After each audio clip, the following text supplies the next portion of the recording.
as we begin today's session. This is session 3 episodes in. You can catch everything on YouTube, but for now we will just continue as we are. We have a full house starting off, so everyone's here. I think this is maybe the first time everyone's been here straight away from the beginning, so we love to see it. So without further ado, let's just begin. So a little recap to get us up to scratch of where we are. So the party have been traveling on the road for just under a day or so, heading down towards the southern area of Calzeria, where they have now reached the Howling Mountains, a large, barren, desolate land which is teeming with strange monsters and oddities that seem to just surround the area in general. They've heard myths of the mountains moving.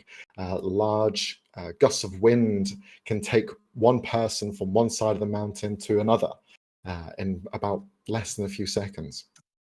Home to yetis, howlers, gnolls, strange creatures call this place home, but our party needs to traverse through its paths. And as they have been, they've seen some oddities here and there. They got scared by one of them in the caves. But as they exited, mostly unscathed, Ulrin had a feeling and a sensation beginning to gather inside of him. His faith was calling to him. And upon following that path, which had led away from the main one they were following, they had come across a broken and abandoned temple to Moradin, the god, one of the first gods and the creator of the pantheon. Here they came across just a barren, desolate land that was being left and destroyed by some sort of attack many, many years ago. And as that questioning of faith and something could be left within these halls to help them on their journey, the group decide to enter. And this is where we begin. So I will ask, before any descriptions, who is going in what order? What is your party composition as you head in? I'd say I take the front. I'd go second, and I'm keeping an eye out around. Okay. I prefer to stick towards the back so I can keep an eye out for what's going on at the door, if there's any drastic movement or such. Okay. I'm probably also towards the back. Excellent. That means we have Ulrin, Helen at the front. There is enough space for maybe 3 people to kind of like go side by side if you wanted to have another person at the front or the back. But Ilya, go ahead. Yeah, I will be in the middle right after Ulrin and Helen. Okay. So we have Ulrin, Helen leading the charge, navigating the way forward through this broken shambles of a temple long left discarded. Axon in the center, kind of holding the group together, and Cal and Mace Seeley leading the back. Excellent. As you begin to head in between the broken legs and the main large body statue of Moradin, you enter underneath inside a hollowed out area. You can see most of the walls and the ceiling were once all carved by meticulous hands, but have since all cracked, broken apart, and the main entranceway is mainly obscured by large pieces of stone. But there is a path big enough that has been pushed to the side that allows passage through. It seems like the main entrance has been somewhat seen use over the years and has thus been left slightly more open than the rest of the surrounding area. To the left and the right seem to be quite cluttered with stone. By the style of the carvings and stuff, can I tell like what kind of era this was like probably built in? Sure, if you want to make a history check or religion, you can go for it. Okay, let's see. I'd like to add to that. You can go for it. So that both of you can roll. For Ulrin, you have advantage because you're dwarf shenanigans. You're dwarf! Okay, that's 16 and 13. So, a little bit of history that you guys would know or at least understand of this place. This place isn't taught, isn't preached about. It's not somewhere that is well known in the masses of history or religious context either. It's quite a hidden place of learning. The bits that you would remember or have heard of would be a phrase used referencing a journey of hardship. It was called the Path, but it had a true name, known as the Path Through Bleeding Stone. You heard stories and kind of connect the dots with that perhaps reaching this temple, whoever priests, clerics, travelers, historians, anyone who had drive and wanted to find this place had to go on that path and had to endure the Howling Mountains as they were. This led to people not making it the full trek, not reaching the temple, but you hear stories of people who have reached the end of that path. They never tend to leave. They tend to stay there and they find whatever they wanted out of the experience and never have to leave, never have to return back to where they came from. For Helen, because you did roll a 16, you've heard stories and bits that Orin had shared about Ira and Ira's Gate. It seems that Ira herself had created this temple as well, but she built it after the fact. She built it after Ira's Gate. The gate was created to stop creatures from the Howling Mountains entering into the main Kalzarian lands, basically becoming a fortification and a barrier that was manned and protected. However, after Ira had created this wall, there were stories of, I'd say for you more specifically, you probably hear more poems and bits of anecdotes and symbolisms that would be used as Ira's love, referencing the Howling Mountains. It seems that over time, after creating the gate and the main wall, that she did find some sort of fascination with the Howling Mountains itself. You imagine something along the lines of the world was formed by Moradin, and thus Ira's calling was not only to protect what was outside of these walls, but also what was inside. So you assume that this temple was maybe a symbolism of that, if not actually established to become this protection of the Howling Mountains. But that's pretty much where you kind of pick up. You don't really know what era this was. From what you can guess, it seems to be perhaps during the era of degradation, when Twilight's degradation was the period of time where the gods were no longer on the world, and thus people had to fend for themselves. And specific individuals, champions or true believers in the gods, such as Ira, had special gifts granted by divinity, and thus were able to create marvelous things that not many of their stature would be able to do. So that's currently the timeline, and that's maybe about 5,000, 6,000 years ago, maybe a little bit more, a bit less, roughly. Cool. Thank you. All right, so you guys are heading through. Maysili, in your head, you hear a slight croak sound, and then you hear the voice of Tuco come through. Okay, can you hear me?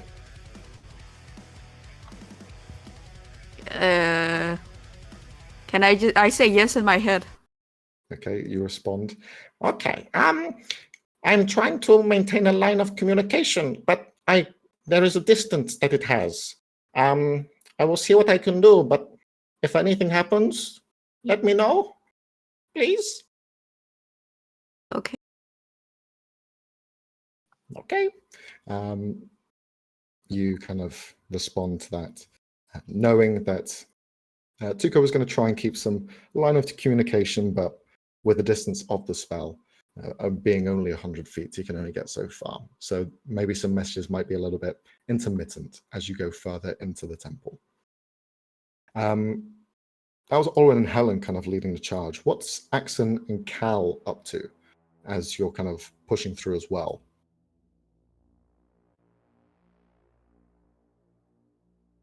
We'll start off with Axon. Cal is. Oh, I mean, yeah, you can say about Kill first. Go for it. okay. Cal is probably like he was at first he was excited, like, oh cool, old temple, but seeing that everything's a bit downtrodden, everything's a bit gone to like it's a bit. He's a bit disappointed. He's like, okay, this is not what I expected. So he's trying to he's looking around to find something. And he's walking next to Mayseely. He focuses on the pseudo dragon that's probably still on her shoulder, I assume.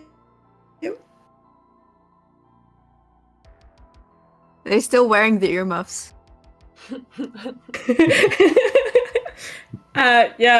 He's just staring at it, and then he pokes Mayseely, and it's like, so what's her name? Mushu. Where did you get them? That is a very nice He name. kind of just appeared, if it makes sense, but I don't. He kind of just spawned in. Huh. Honestly, relatable. And in Draconic, Cal's gonna say, I greet you, Mushu. It is an honor to make your acquaintance. You see it just looks at you. Oh. Just yawns.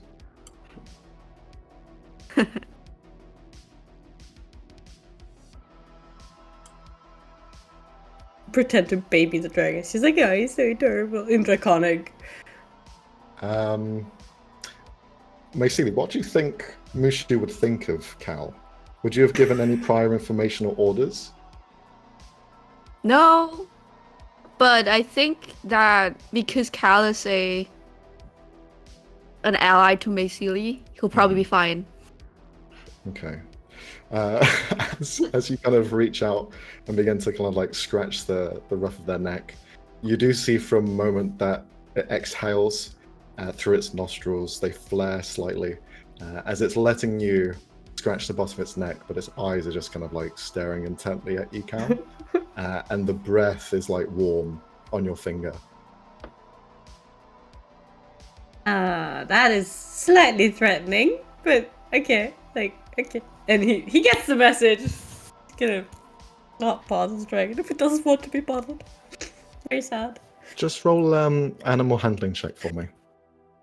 Okay, I can do that.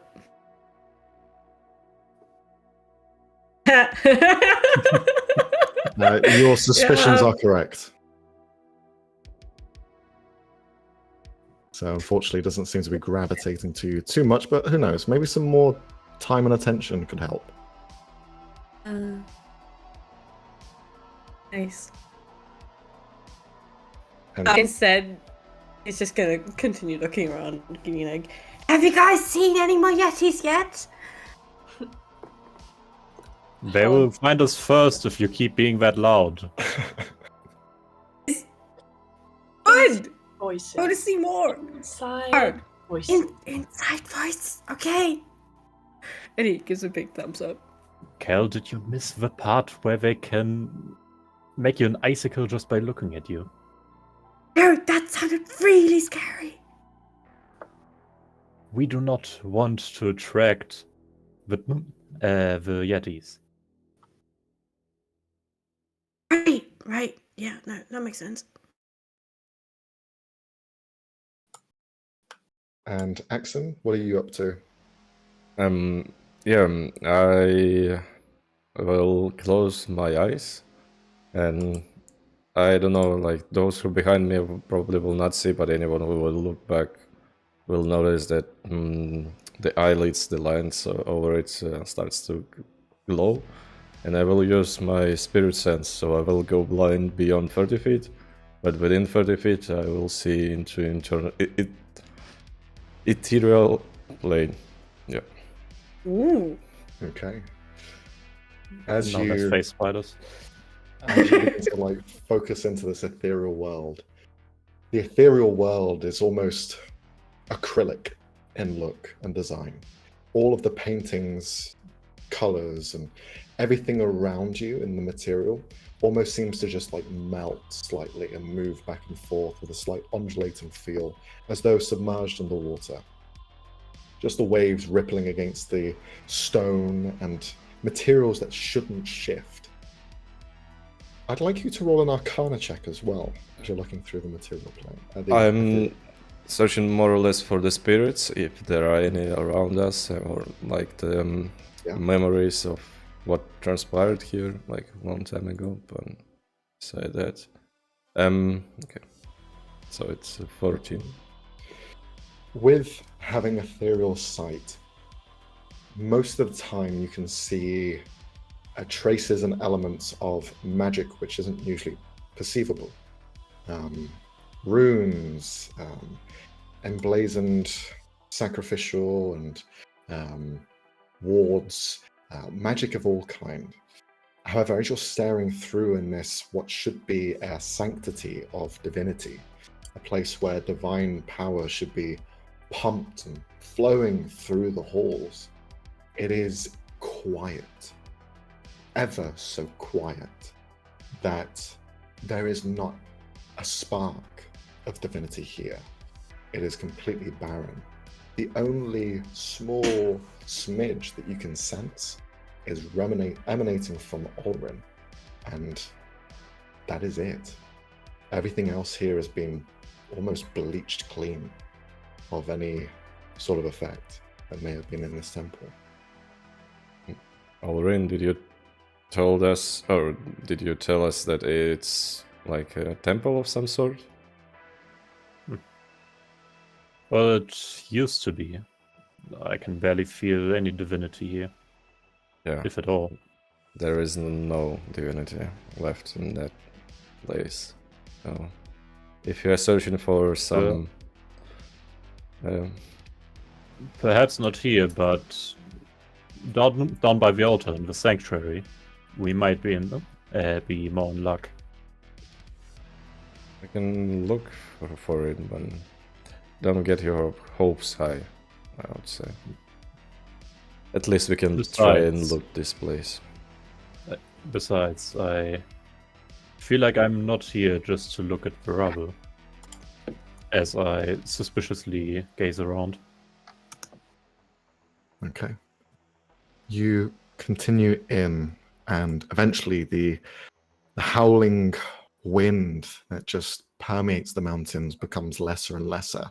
Now it just cuts through the stone, but reverberating and nullifying any harshness that would hit your ears. You are now past the main entrance, which has been kind of enclosed by rubble and broken apart, and now you can see almost like a main prayer room of sorts. Once standing there, not a male statue, but a female one.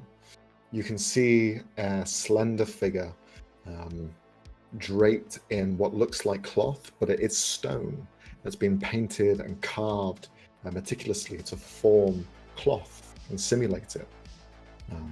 This statue stands in the very center. Surrounding it is almost like chairs, prayer areas, and small workshop areas as well. Tools have been left and discarded here, layers of thick dust over everything. And this room is large. It's probably about 100 feet tall, and it's almost dome-shaped, to where this statue in the center stands at about 60 feet tall. Not as massive or grandiose as the large statue outside depicting Moradin, but you can see this one is probably about half the size, but stands with a very motherly look to her. All of you who have a study or understanding of a religion would know that this is Sahani, known as the Mother, the spiritual guide and protector of the spirits. She, alongside Moradin, had created the Pantheon. And you can see this seems to be almost a dedication to her in some aspect. There are offshoots in this room as well, more doors and exits from here. Some seem to be slightly broken, others a bit more open. But I leave it to you guys on what you'd like to do first. Can we see, like, is this just like standard, like, it's metalworking, stoneworking kind of workshop, or are they doing like science type stuff in here? As a general observation, you can tell that it all seems to be mainly handcrafted, natural resources. There doesn't seem to be any sort of science used. However, there are alchemist tools here. So some element of chemistry is involved in creating either alloys and metals and enhancing them. However, when it comes to technology here, it seems to be very bare bones, a bit more traditional in that sense. Okay. She's just gonna kind of would walk up to the statue and again pull out sketchbook and start kind of drawing it and like looking at it closely. Mm-hmm. You can see as you kind of like step closer, you would think that there would be a presence that you would feel in this area, but the statue almost feels hollow.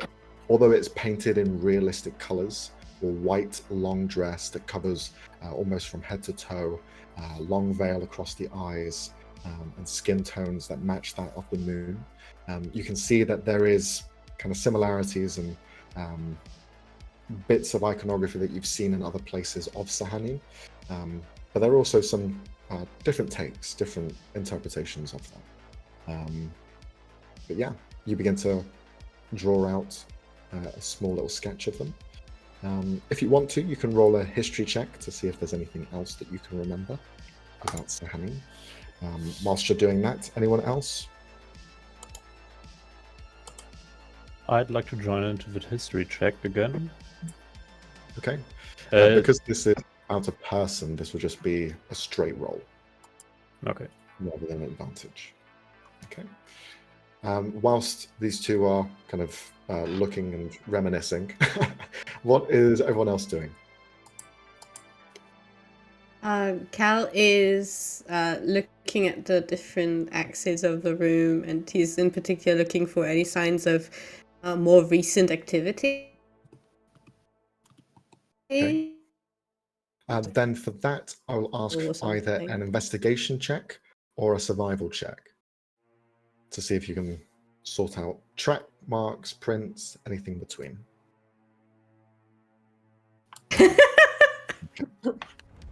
Why?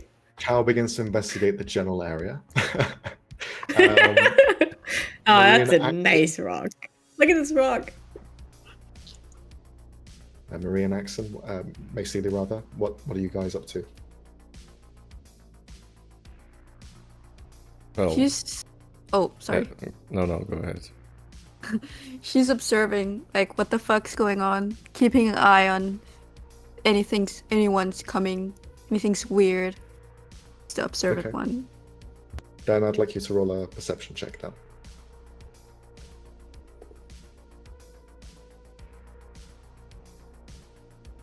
And then Axon.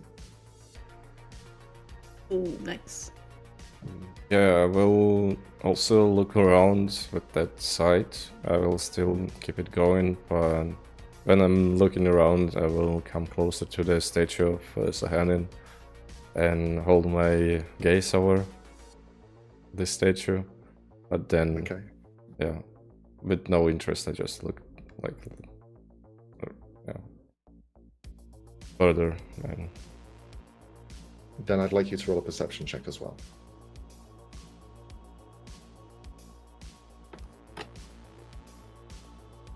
Okay, 14 and 20.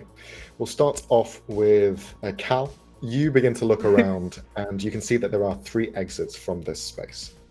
One towards the left-hand side. So if we're going to be looking at it from a kind of top-down view, to the west, you have an open entrance that seems to be quite left intact, not much rubble breaking that entrance. Towards the north seems to be fairly obscured by rocks. It seems like the entranceway has been caved in slightly, and towards the east, the same. So it seems like the east and the north seem to be mostly obscured and broken apart, whilst the west is open to and accessible.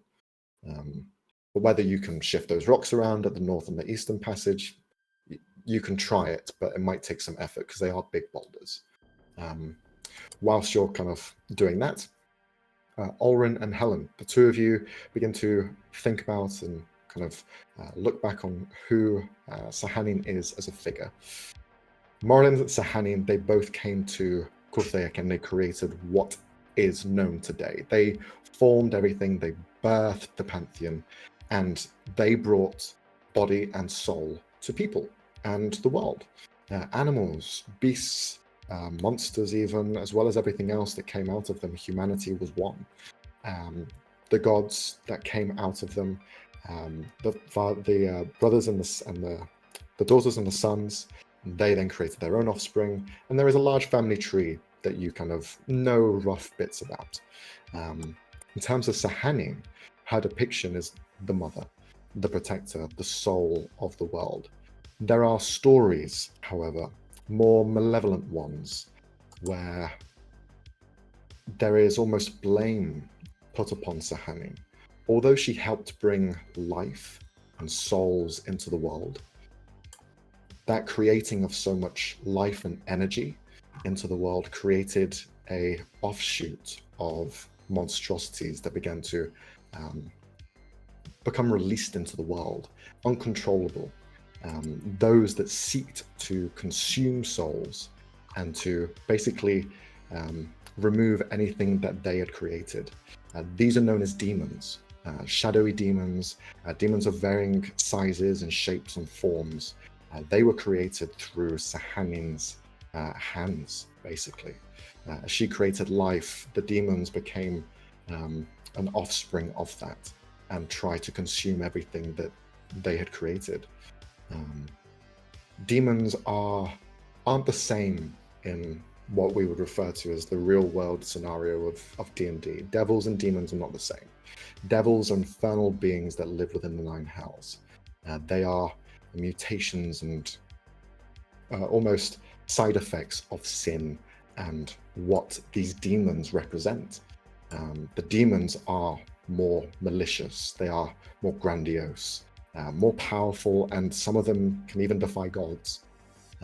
There's histories that have been left archived and not spoken about of these demons having fought the gods, but they aren't spoken. They're kept secret because they do not want the influence of demons to rise once again, because faith is a very powerful thing. And once people start remembering and believing in these people and these creatures of myth and legend, they tend to come back to life. So that's a brief little stint that you kind of recollect from the many stories. And just like Moradin, Sahanin is one of the lesser preached gods. Being the two eldest gods, they represent what was created, and the new gods that came afterwards have very specific tendencies that align more to people's desires and wants, such as a god of magic and stories over a god of life and a god of souls. Creation and life, they have just kind of lost themselves a little bit, meaning places like this, Moradin's temple, are just left discarded.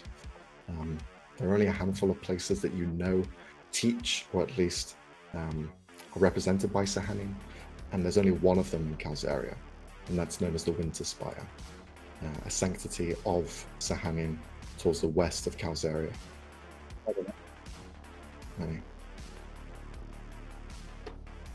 Moving on, Maysili and Axon. Maysili, you begin to look around the general area. You can see tools left here. There's some odd tools here. If you wanted to pick anything up, you would most likely find it in this area here. You also see depictions and statues of different entities and crafts. You look around all of these crafts and you see one which catches your eye only because in the very corner of your eye, you almost see it move. And you kind of like do a double take. And you just see this very slender looking feminine figure with long straight hair, covering the eyes and covering most of a very not modest body, hiding all of the main parts. And as you kind of begin to acquire and look closer at the statue, it seems to be made of a grey material that's almost fleshy.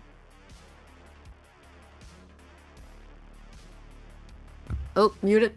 Can I look closer to it? Like, I want to take a closer look at whatever the fuck that is.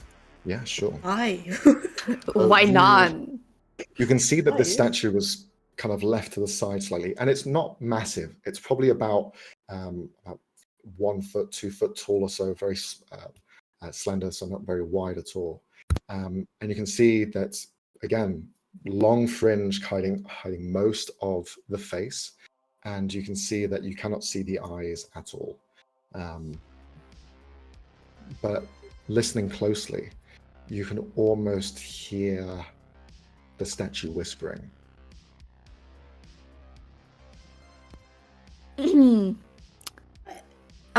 No. I'm gonna get. Is there anything magical over it, like occult or something? You can roll an Arcana check. Okay. Nope. Oh no. You're not too sure. It's hard to say. You now having a closer look, it's not flesh. It seems to be very well carved, wet grey stone, and it just seems to be almost has a constant sheen against it, which gives it that fleshy look. What does it depict? Like, is it Is it like humanoid? It's don't- humanoid, yeah. It seems to be like a human feminine figure. Well, that's fucking creepy. How big was it?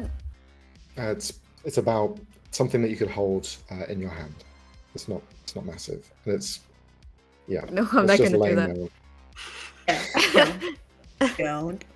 Don't touch No, the creepy I'm- statue. No, I was. My inner mind, or like my inner voice, is telling me to throw it at one of you, but I'm not gonna do it. I mean, that would do stuff, certainly. Maybe. I'm gonna leave it be, but I'm gonna keep like an extra eye on it. Like Okay. try to like act like I'm not watching it, and then suddenly like snap my gaze to it. Sure. You keep seeing, like in the corner of your eye, when you don't look at it for so long, that the fringe almost parts, and you can almost see something kind of like the eyes of the statue staring towards you. But then you snap back to it, and it's like completely normal. Right. What was that about soul-sucking demons again? No. Bring that Okay, back. okay. Screw what I said earlier. I'm gonna pick it up and I'm gonna throw it at Cal. Okay. I'm like not aiming to hurt. Just hey, look at this creepy thing I Catch. found. Catch. And Cal immediately tries to catch it, so he's reaching towards it. You pick it up, and now the whispering enters your mind, and you hear it say, "This area has lost its touch, but your hand keeps me warm." And you throw it. Just roll an attack roll to see how well you aim. So this will be a dexterity check. Wait. Who else? I don't fucking know, man. You're throwing stuff at me. That does not hit me. You freak out slightly and throw the statue. It hits the ground, doesn't break. It just hits the ground and begins to roll straight at your feet, Cal, and it lands just by your boot. Sorry, I slipped. You slipped? That was an Sorry, obvious one sec, lie, by guys. the way. Helen would just kind of turn around and be like, "That's a really good sculpture," and kind of go over and also start like drawing a little sketch of it. Cal is Yep, reaching down to pick it up. Freaked out by the sound of people throwing stone around. What are you doing? I immediately pointed at Messina like, no, it was her. Does it seem magic-y just kind of by looking at it? Like, You does can it roll an Arcana check if you want. I will do that I'm picking it up. because it has hit the ground and didn't break. Oh, So 25. Nice. You get the sense that this is indeed enchanted. as to how or what it's been enchanted with. What you can sense is no malicious intent from this item. Doesn't seem to be directly evil per se. However, it seems to just emanate an understanding of the world in a very deceptive manner. Is all I'll say. Yeah. She'd kind of look at it and go, that thing I think will understand a lot more than you think it will. As you pick it up and just goes, You pick That's it a up, good thing, Cal. right? I pick it up. if it does anything odd, do tell me. And he's just kind of Right. standing by. So Cal, you have it in your hand. It doesn't say anything or do anything. It's a bit wet. What are you on about? This is stone. What are you on about? And he picks it, he puts it back on the ground, like, no. Helen would kind of that's pick it up and carefully turn it over. Kind of look at it. Yeah, you begin to look at it, and there's almost a insightful mischievous that you get from it. And as you're kind of staring it at doesn't this like me. statue, you feel a sentiment of playfulness. She just kind of like look at it and goes, I think we should take it with us. It's magical of some description. Feels interesting. It's a stone. Take the stone. I like taking stones. Taking stones is usually a good thing. Stones tend to break when you chuck them at the ground that hard and just kind of looks over at It's- Mason. The fact that it If didn't we- break at all, is pretty good sign it's at least, quite magical to an extent it protected itself. If we must Or, take it with she us, can't throw that at off. least can we agree that we won't let her carry more magical items that are of unknown origin. Honestly, I think we can control that. Hey, I promise. Like, the what- book what do didn't you- do what do anything. Do and steal I them from promise her. it- I can try. It's just it's in the book, and this thing is a stone, and it can't read the book, so it'll be fine. And it just kind of I don't know, you just said it's magic, and you just said that it understands more than we think it would. So what if it understands the book? well, the book is closed either way. And But I don't maybe think you can the stone has open enough it. to unlock it. I'll put it in a different part of my bag. I'll put it in an outside pocket and would put it in a separate pocket. Maybe give it a view. Statue's just Maybe- like that. Yeah, maybe inside. maybe poke it out a bit so that it has a view. Oh, that's such a lovely idea, and we'll make sure that Yeah. head of the bag is, like slightly poking out of the bag so it can see. It's now like a Barbie doll in your backpack, basically. Yes. It's just hanging there. freestyling. Just please be careful. A temple doesn't usually clear off divinity completely by just natural means. Whatever we find here, we should be prepared. Seems like this place is Maybe. abandoned quite a while, though. It might just be that no one's been around to keep up the divinity. Just kind of. And like, Out of if the it's run cobwebs. by Yetis, Yetis aren't exactly the most devoted, so maybe they were just so anti-religious that they cleared all the religious energy out of it. I believe you may be underestimating the gods, but In the very end- well. They forgot to remove the statues. True. I really should have taken the magic stuff. Like, maybe they're still. I really want to see more Yetis. That Yeti was scary, yes, but he was cool.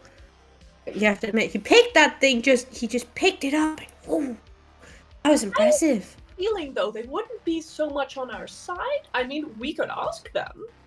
I'm Yeah. sure they'd be amenable to a conversation. Yeah. We can talk to them if we ever meet any, because so far we haven't. I wish you luck with that. Would kind of tap you on the shoulder and would turn back to the big statue and just kind of prestidigitation some of the dust and stuff off it, so it's a bit cleaner. Okay. Axon, whilst you're looking through your ethereal sight, looking around the area, you notice almost like a faint sparkling energy from the eastern rubble. You see it just almost like a haze, like a heat wave of acrylic light just bouncing between the stonework. And as you begin to approach, you can see that the light itself seems to be almost white, with flecks of like red throughout it. But you can see it's kind of like wedged between the stones, so it's somewhere within. You can try and pull it out if you want to, or you can try and investigate further. Yeah, we'll take a closer look before I pull something. And roll an investigation check for me. If I... Yeah. Because While he does that, I would begin the ritual of casting Detect Magic. Okay. Why are we all rolling horrible today?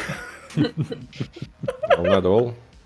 Brooke's been rolling well. Axon, I rolled 5 ones yesterday, so I'll take it. you can see that this item that you're looking at is wedged within the stonework, but you could try and pull it free. Well, yeah, then I will try pull it free, though I have a bad feeling about this. How are you going to attempt to pull it free? Using just your Do I own see him trying to brute do force? that? Let me check if I do have something. Oh, I see that. Yeah, I will... I mean, take my rosaries and whisper something into them, and, you know, rub them a bit and put it back, so I will use guidance and try to, you know, as hard as I can pull it out. Just like grabbing it and pulling, because I unfortunately don't have anything that might help me. Do I see him doing that? I would say so, yeah. Alright, I'm gonna walk up behind him and be like, are you pulling at stuff with your eyes closed? It doesn't seem very practical. Do you want a hand? I'm gonna try and like help him tuck on it. I'm just gonna try and give him advantage, okay? I'm not trying to hinder him. Just trying to help. I can see clearly as like it's a day. If your eyes closed, I'm pretty sure you can't see clearly. Like, Oh, you would be surprised. How much do I see now? is this like a trip thing? Did you take something? Oh, of course not. Are you sure?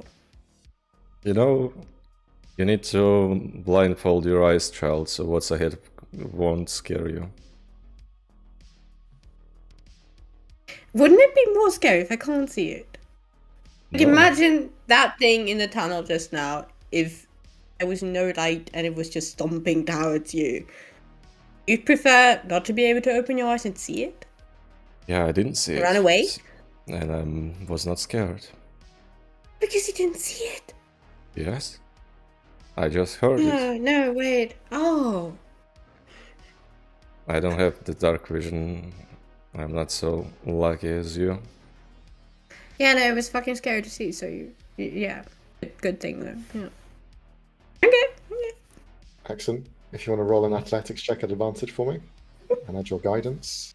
Yep, I will definitely try. Okay, doesn't work like this, so this should be... Oh, that's a 14. 14.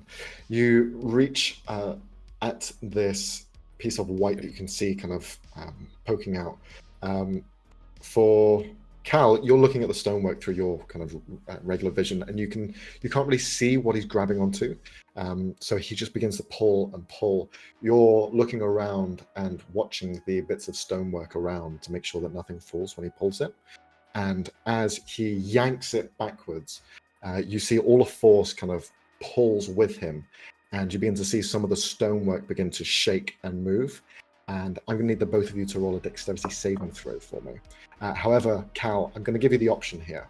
If you'd like to give Axon advantage and yourself disadvantage, you can do. Yeah. But that's up to you. Cal's immediately trying to reach above Axon's head and being like, nope, no, don't. Okay. Nope. Then a straight roll from both of you then. Okay, 7. No, he gets advantage. Oh, you're going to give him advantage. Excellent. Yeah, Cal's putting his hands in between the falling stones and Gotcha. Axon. He's like, nope. You know, if the stone No. falls, it won't help because it goes through your hand and Yeah, never Otherwise- mind. yeah. Shut up, that's he's trying his best. Yeah. you. I appreciate it.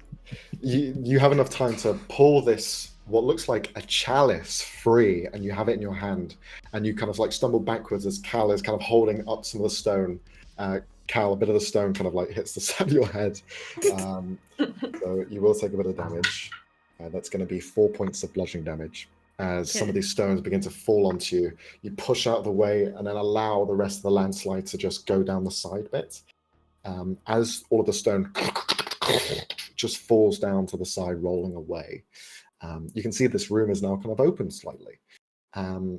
As the dust settles from all the stone falling and leaving the entrance open, Cal, you have dark vision, right? Mm-hmm. With your dark vision, you can see there is something inside there.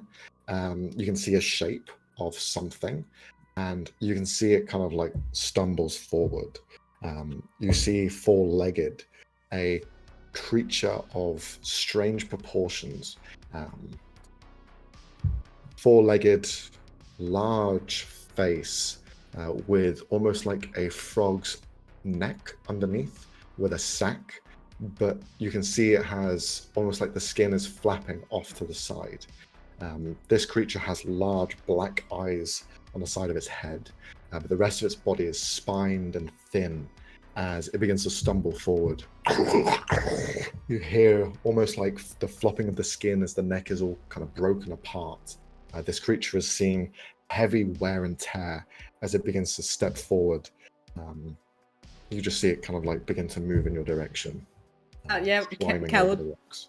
take a few stumbling steps back, already drawing his bow, and be like, "Oh my gosh, what is Tuco's relatives?" And I don't want to deal with this. Nope.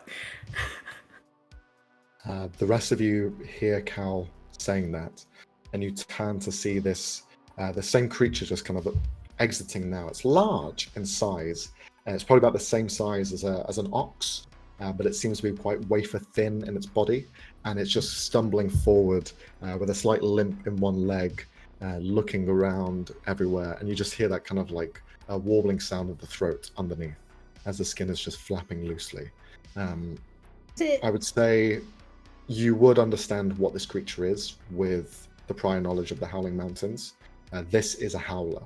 This is one of the very dangerous creatures that are native to this mountain range. However, this one seems to be heavily scarred and hurt, and looking at it, very mal-kept, and probably within that cave for maybe about 2 weeks, 3 weeks.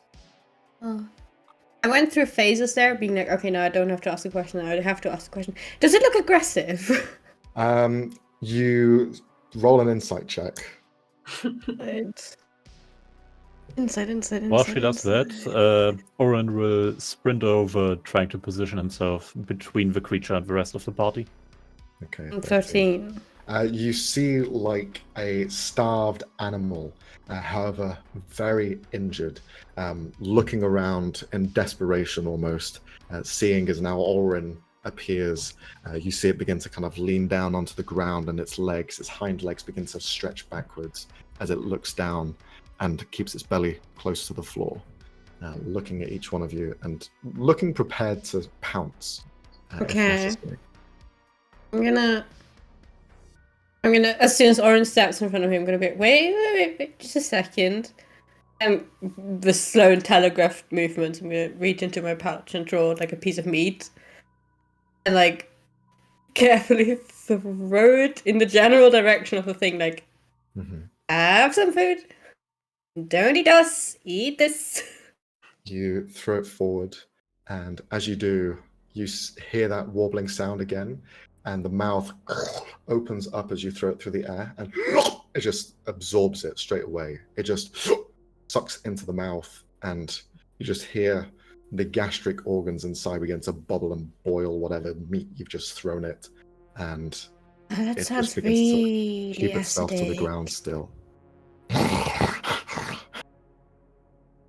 I think it's still hungry. I don't Well, I appreciate your intentions, but what if it follows us now that you fed it? I think we can keep feeding it.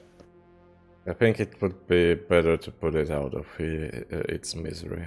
I mean, it looked kinda, well, hurt. It's not the healthiest looking. I could get it out of the temple, try at least, and get it out of the temple, and then it can go on its merry way. Maybe? As far as I'm informed, these things eat people. Oh, I We didn't wouldn't say have- that. We wouldn't have tried to feed the gnolls, would we? No, because they were trying to eat us. I would have And wanted to eat this us. thing is not. But it hasn't so far. Because we Does are it look like numbered. it's considering to eat us?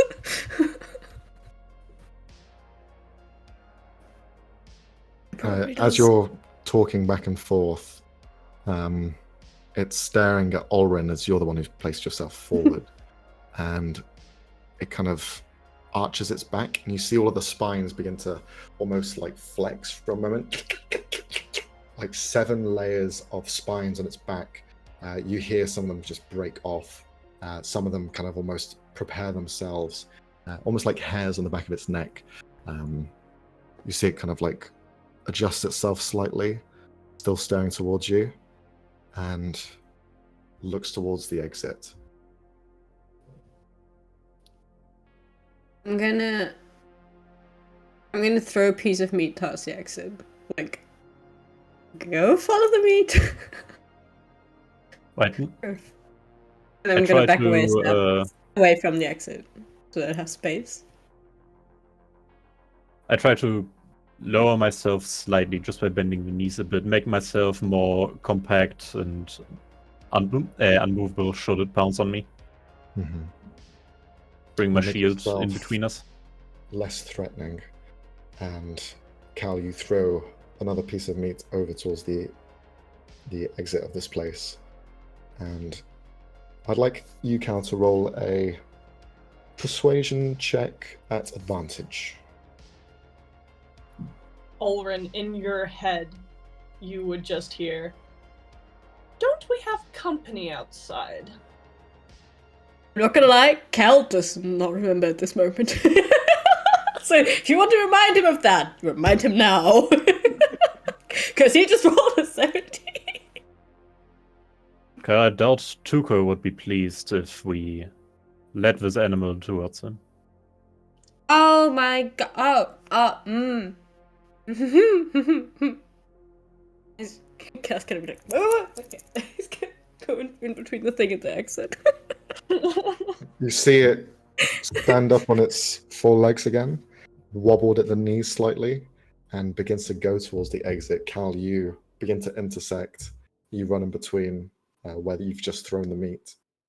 I was gonna I didn't- pick up the meat that he just threw, like grasping behind him, grabbing him with meat, and then holding it out in front of him, and he's gonna back out of the exit and hoping that the thing follows him.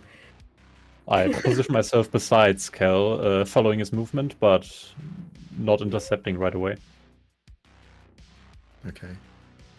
You begin to lead the howler out of Moradin's temple. It takes a bit of time, and as you begin to kind of narrowly avoid closing in the distance, as you see it has very sharp claws, razor sharp as it's grabbing on the stonework, you see the claws embed themselves within and begins to kind of crawl its way. Rather than following the ground, you see it climb along the side of the wall at an angle and just kind of like continues to follow and watch from above, a place where it seems to have more of an advantage if it were to try and pounce on you. But you continue to lead it. Eventually you're at the exterior of Moradin's temple.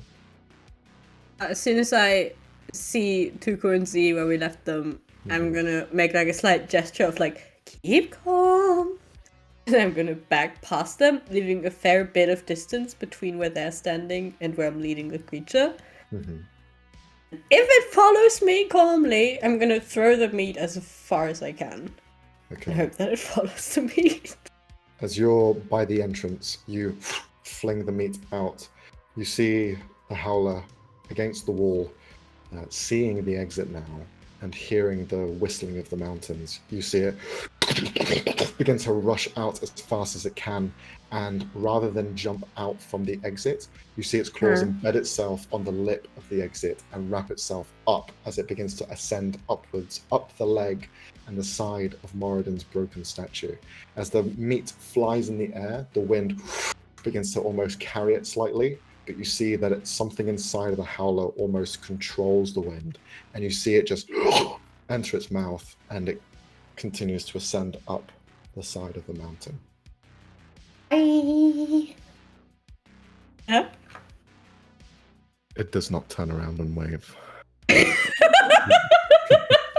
That would have been interesting, though. Just to be sure, the next time something dares climb Moradin's statue, I will kill it with or without you, Cal. But you can't kill something for trespass it doesn't know it's doing. This thing doesn't have a concept of God. You can't kill something for disrespecting something it doesn't know exists. I would have killed it for much less. Oh, that's a bit aggressive, don't you think? That thing would have ate you if we did not number it 5-1. Yeah. Meanwhile, inside Moradin's statue, Axon, you begin to examine the item that you've just picked up, and it seems to be a white bone carved goblet. You see that the entire goblet itself is probably about the same size as a 30 centiliter drink. Nothing massive or grandiose, but you can see it's been carved and whittled from bone. And at the very top of the lip, you can see etched within the bone, hollowed out and placed within, seem to be tiny red rubies, just kind of emblazoned across the top. And That's definitely not cursed. as you stare at it with both your ethereal vision and your regular vision, you can see that there is a liquid inside. As you stare with your enhanced vision, you see that that what's inside almost carries words on them. Unsure of what this means, you can roll an Arcana check. Okay, liquid. Can I smell the liquid if it's like spoiled or still good? You smell the liquid, and it smells like paper mache. Okay, interesting. It's 21. 21. Arcana. You get the sense that this is a magical item that's been enchanted by Moradin's priest, perhaps. A very eclectic individual has made something out of bone. The bone itself seems to be of infernal origin, however, has been whittled down to be something enriching. Staring at it for a little bit and getting an understanding of it, this is a goblet which, if you consume the substance, you will gain a better understanding of something. You are enriched by it. Interesting. Oh. I will wait for Cal or Olrin and whoever went outside to return. And then tell them about that goblet. Olrin, at this point, with the time that you spent beforehand ritual casting Detect Magic, it now activates, and you begin to see the weave of magic that surrounds the two items that have been collected, the idol as well as this goblet. In terms of this room, there is only a little bit of magic that can be sensed, and that's on this statue. This large statue, the one of Sahanin, seems to have an enchantment which allows it to stand here through the test of time. It's been solidified and locked in place, an ode to Moradin's love. But yeah, that's pretty much it in this room. Just because he cast Detect Magic, and I don't think anyone's done that before on Cal, the only source of magic on Cal, he doesn't have any sort of magic inside of himself, but there is some in his, where he keeps his arrows, and there is magic focus around the ring he has on his right hand. That's just a side note.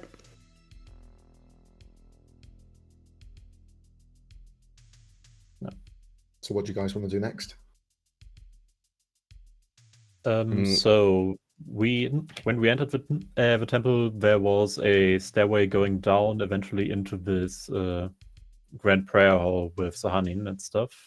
Are there other paths through the temple, other rooms we can check out? Yes. So Cal had pointed out and investigated that there are 3 offshoots from this one area. The west one seems to be open and free to move through.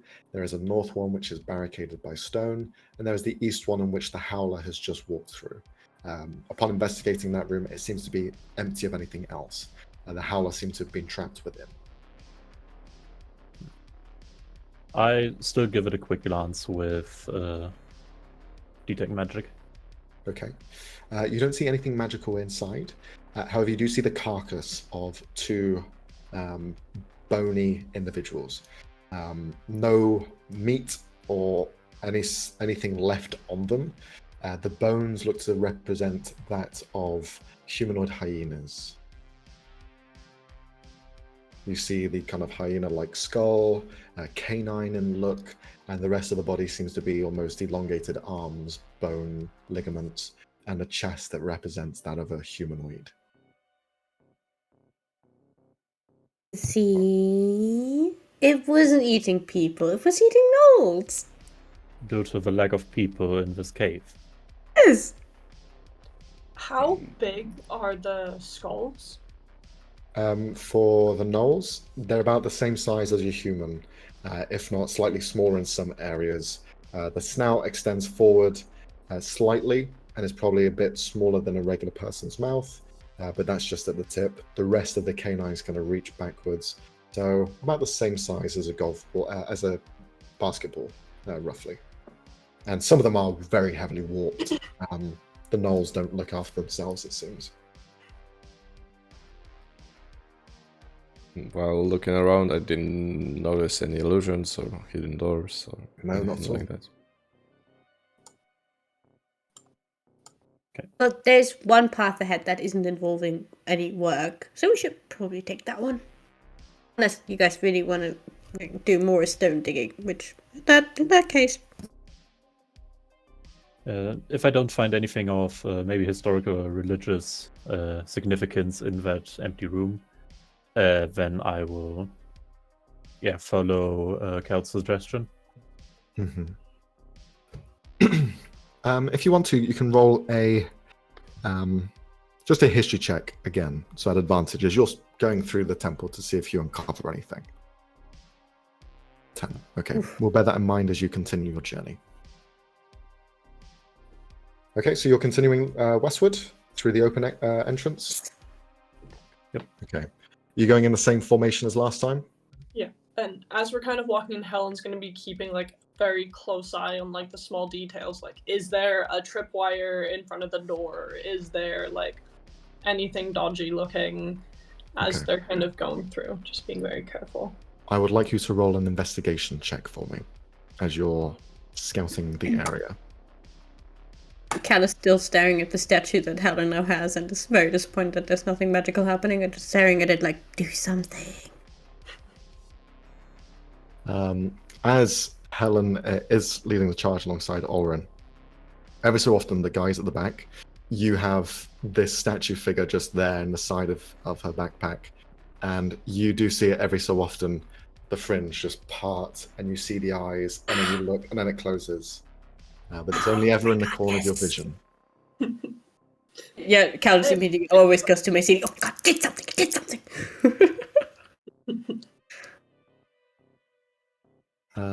But Helen, as you're looking for traps, you enter a L-shaped hallway. So the hall continues forward, and then it goes off to the right-hand side. During that intersection, that bend, you notice that there are tripwires that have been placed, fresh ones that have been put up, and you can see around the corner this almost like threads of tripwire, very loose bits of what looks like yarn, but it's hard to tell because it has almost like a bloody look to it, a bit reddish in color. You see it's kind of going back and forth between this intersection, and then seems to be tied to something on the other side. Upon putting your head over and checking, you can see that there is an alarm system placed. You can see that there are some bits of almost like bells that have been attached to a foot of some kind. Not a humanoid foot, some beast, some creature. You can see the bells are just kind of attached to like the toes or the clawed hand, whatever this thing is. And it's just kind of like held there in space. If you were to pull on this wire, it seems that would fall and create some sort of sound. Is there any way from here that, like, if we hit them, like, we could detach the bells from the thing that's meant to hit them somehow? You could try and disarm this trap, definitely. You know that if you were to attempt to move or perhaps accidentally knock over this assortment of bells, that it may create some noise, because it seems like they are very fine in stature, so if any little bit of movement will cause them to jangle. But you can attempt to if you want to. You've informed everyone, so if everyone's kind of like seen this now, so if there's any plan or idea that anyone has, they can also share that as well. We found the Yetis. We found the Yetis. Is anyone particularly good at undoing this kind of thing? Because I can give it a go. I'm, pretty good with, fine details. But anyone's particular interest? Well, Well, I have to admit I'm better at making things than breaking them. I I'm better studied, at breaking things than making them, but not this kind of thing. I studied how to disarm and how to, open the locked doors, so I can try. Oh. All You right. can study that? Yes, of course. When you chase the criminal, you might need to, either open the locked doors without anyone knowing, or, disarm the traps which he placed for you. But, anyway, I would gladly take any assistance I can. So if you could hold that wire, and I Helen, just will try to disarm this as silently as possible. Okay, so with Helen aiding, do you have any proficiencies in this sort of dealing, Axon? Well, I have proficiency in thief tools, which should actually be... Yep, that's enough. So if you want to make a intelligence check with your proficiency and add advantage because of Helen. Do you mean thief tools with intelligence, right? Yep. Or it's sleight of hand? It's up to you. You can do both. So if you want to use your mind to try and organize this, or you can use your deft hands, it's up to you. Yeah, then I will use the intelligence and advantage, right? Yep. So it's 19. Okay. With Helen's help, you begin to pluck the individual threads of this. At this point, Axon, you can see that these are tendons. These are like stripped bits of some flesh that are being pulled away and is being used as a makeshift tripwire. Thin layers, basically like jerky, and you begin to kind of strip them off one by one. You pluck them, then eventually the system is disarmed. However, the stick still stays there, so this leg with the bells attached to it is still there by the side of the wall. So if anyone were to knock it over, it does still have a chance of making a sound. Unless you have a way to muffle it, that part will be unavoidable. I mean, if no one will touch it, it will stay, right? So yeah, if just you had a avoid very it. steady hand, you could try and place it on the ground softly as well. Yeah. That is an option. Well, I would say we just avoid it, and then we trigger it. We just very carefully scooch around it. Okay. You Don't even breathe next to it, You begin to turn the corner, continue forward, and Is there any change on how you're moving forward now that you've seen the trap? Oh, single file. Carefully. No more pairs. Carefully. That's the key word I was looking for. And stealthily, probably. Yes. So, are you going single file? That's what Cal Yeah. just said. Okay, so who is first in the order then between Ulrin and Helen? I can go first. Anna, you're muted. I love how he just like smiles. Yeah, I was saying tanks first, I'll take the front, and immediately after Brooke was like, no, I'm first. So, Okay, yeah, so so we- More than welcome to. I would attempt to walk first, but make way if Helen assists. No, hell, it's fine. Always Alright. go first. Helen's more. There's just a small scuffle where they're like. Ulrin, you begin to head forward. The rest of you following in a single line. Maycelia and Cal, between the two of you, who is last? I'll do second last. Alright, Okay. I'm last. So Cal's last. Excellent. Pushing forward. The hallway is still quite large. It's not like there's a lot of stone in the way. It's all been pushed to the sides. So you have some space to walk through, but you keep to the shadows, and I'd like all of you to roll a stealth check for me as you carefully lead forward. Why do I keep rolling shit? Why? Oh no! What are we doing? Well, Oh, at least I no. rolled better than you. Ah! Marty, you have to save. Oh my god. I'm wearing heavy armor. What exactly did you expect? I was even silently praying for Moradin to lighten my steps. It did not work. Both Cal and I rolled so low. Oh! It's I rolled a actually 2! ridiculous.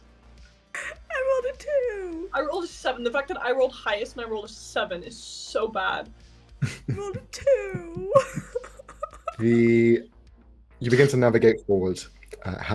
Ulrin, you're leading the charge with your dark vision. It's not pitch black in this area, but it's a bit dark in some aspects. However, you do see there is light ahead.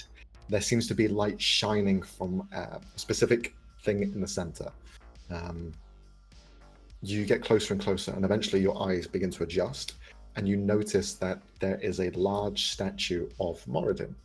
Not as big as the one outside or the one of Sahanin. This one just seems to be more of a representation of Moradin in this temple. As you grow closer, however, something does impede the path.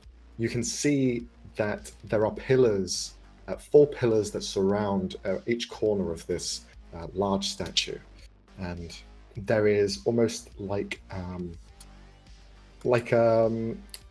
thread connected from each one of these columns. The thread seems to be a representation and flags of different gods and different iconographies. It seems to be almost like a holy place and representation of what Moradin has created as a father. The entire pantheon seems to be depicted within these buntings, these flags. And as you grow closer, the thing that's impeding your path in the middle from seeing more of this statue is a individual that is stretched across these buntings.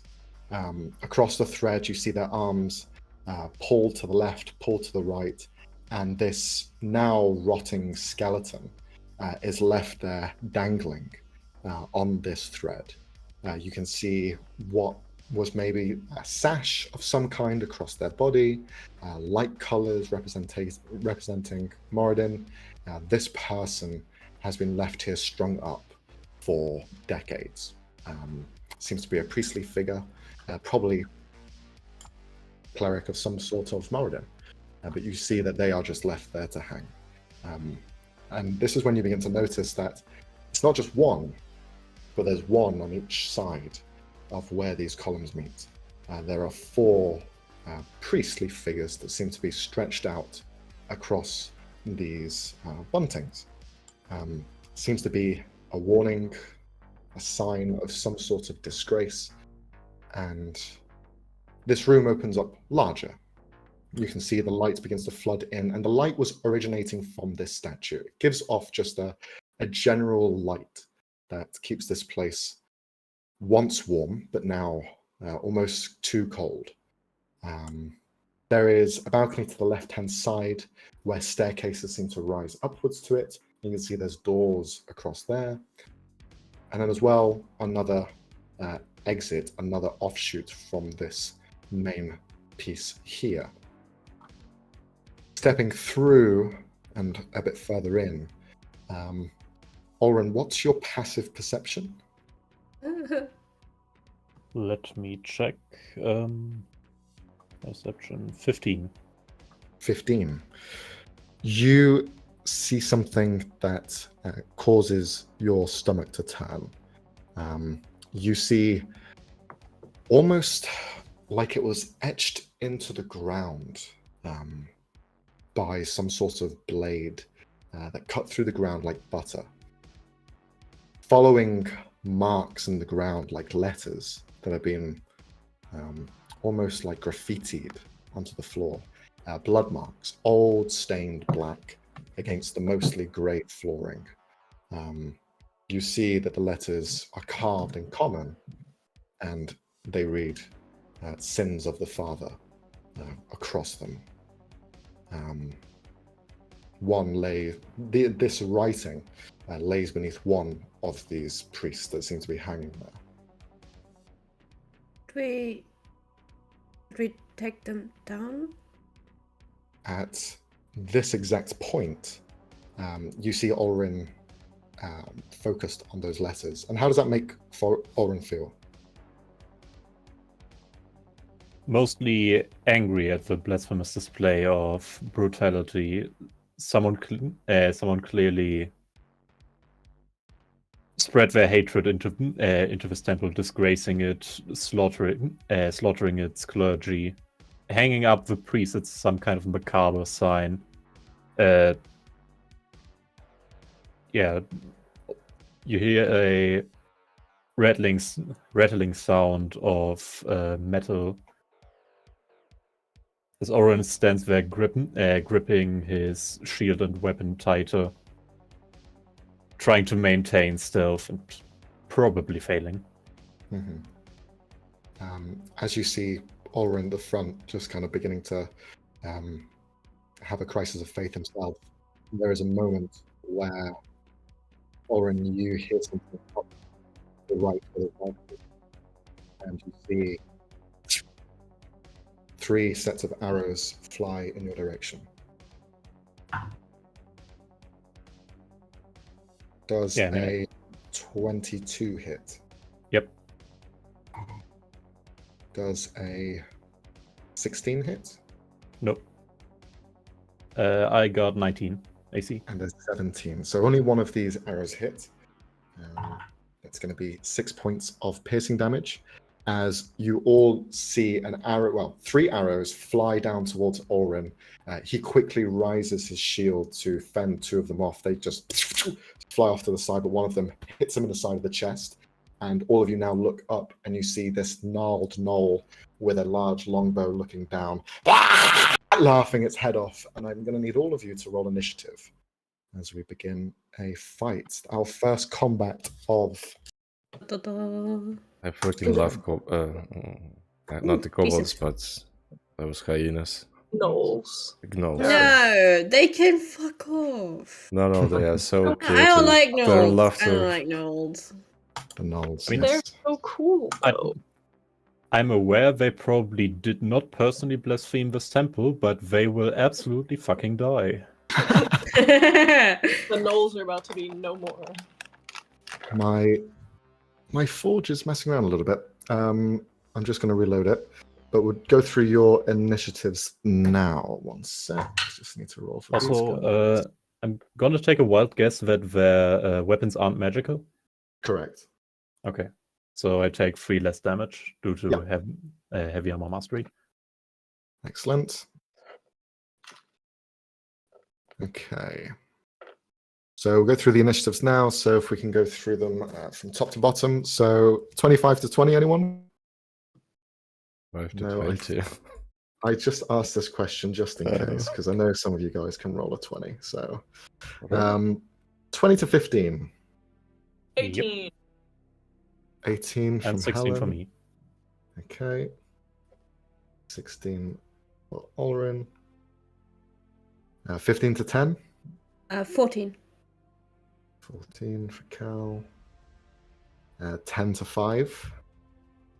No, 6. 6, okay.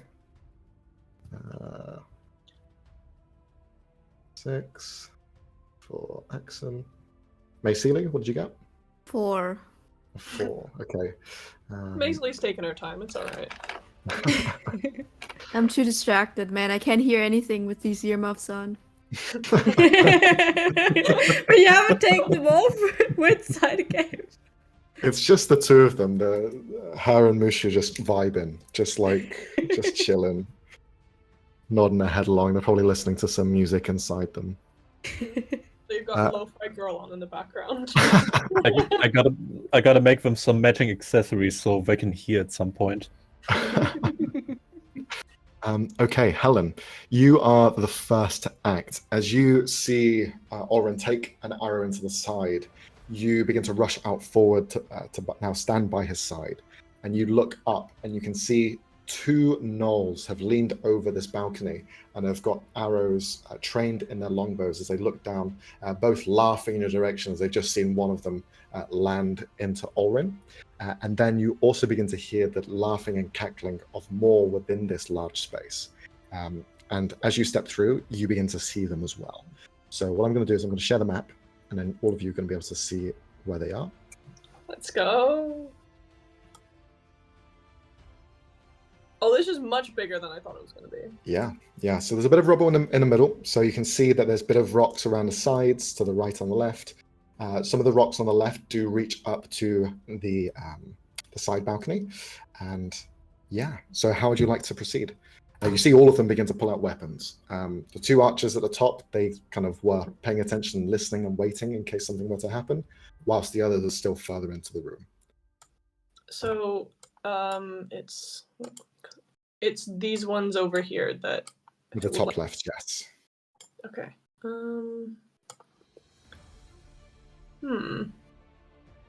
They're all quite far away, which I don't love. They, These square pillars in the middle, are they pillars or are they just platforms? They are pillars. They go up to about 15, 20 feet. And then that is where these bodies kind of hang from on the buntings. Okay. Let's see how far is that. Just too far is the answer. And then next after Helen, we have Ulrin. So if Anna, you want to start thinking about what you want to do. Yeah. Currently checking my actions. Okay. How tall are the piles of rubble, like the rocks? They vary in sizes. So the ones to the right of your character, they are probably about 10, 15, 5 feet. But the ones on the left, they rise all the way up to where the overhang is. So that would be about 20 feet. Okay.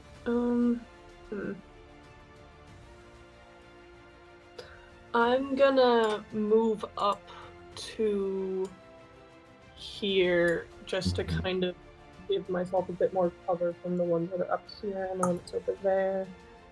And then... As soon as you move, you see one of them who had held a readied action for if anyone were to get closer. You see they begin to fire 2 shots at you. So that will be, these are just straight rolls against you. So that's going to be an 18 to hit. Yep. And then the second one's a natural 1, so that's going to miss. 18. So that's going to be, just double check the damage. So that's going to be 7 points of piercing damage. Okay.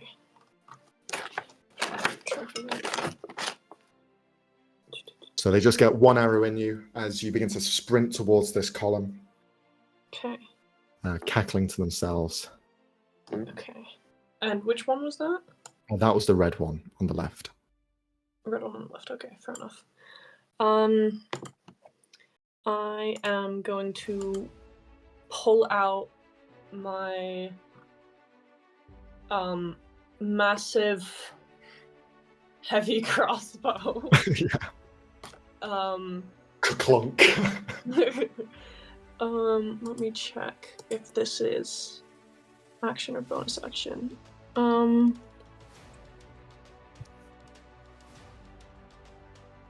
Alright. I'm going to kind of...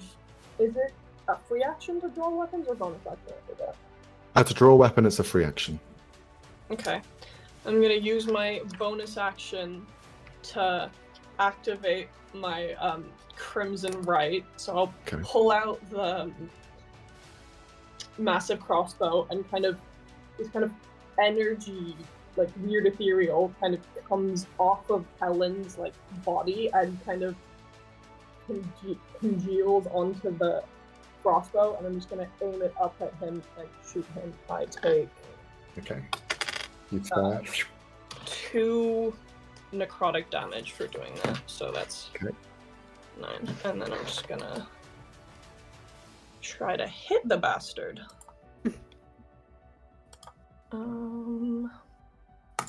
Let's see. Oop. Sorry, my forge is having a bit of a moment. It's alright, don't worry. This is the first real combat we've had, so we've got some training wheels on for this one. Let's go back. Okay, Nice. yeah, that's going to hit. So you point the crossbow up, you fire the bolt. And then an extra d4, which I'm adding onto it, so this should be all of it. Now, okay. No roll.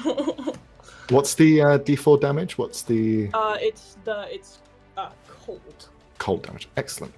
You fire this heavy crossbow. You take the arrow to the side.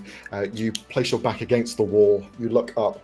You fire the heavy crossbow outwards. As it's laughing, you fire the bolt, and it just goes into the side of its neck, and it goes fuck, and pulls it out, and then blood just continues to pour, but then quickly freezes up as their jaw is now slightly broken off.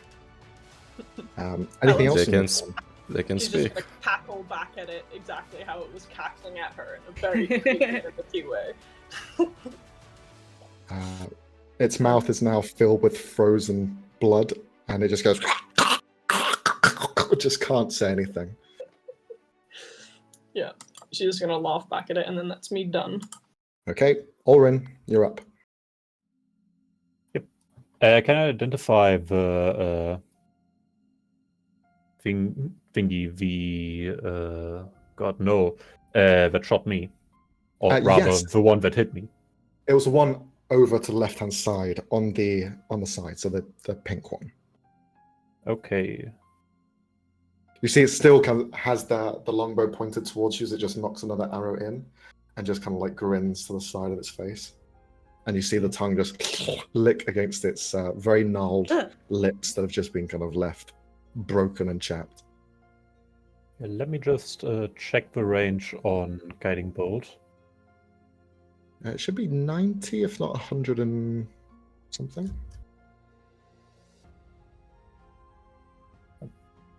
Trying to figure that out. Let's see. That is 120 feet. Okay. Yeah. Then That is I'll more than within range. yeah, then I'll cast it from here and then walk, which means, let's see.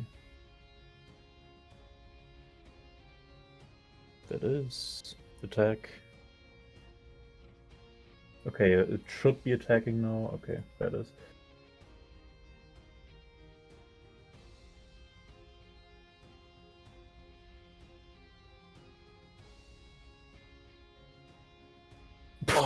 Was.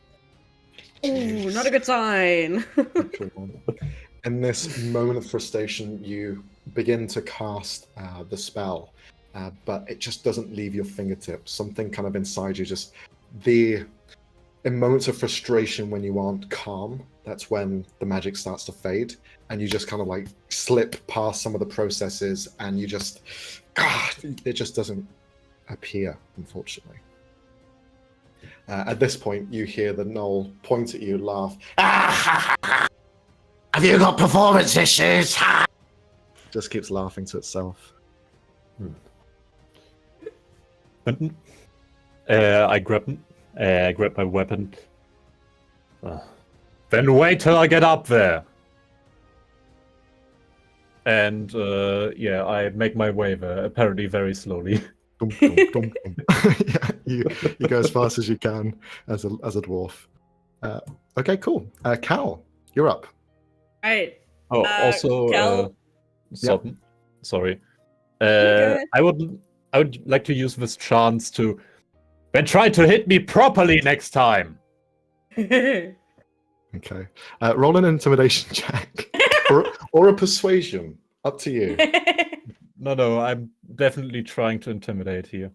Or rather, goad him into attacking me. Uh-huh. So, goading him into attacking me is more like persuasion, I guess. Both is... I'd allow both. Okay, then I'll take persuasion.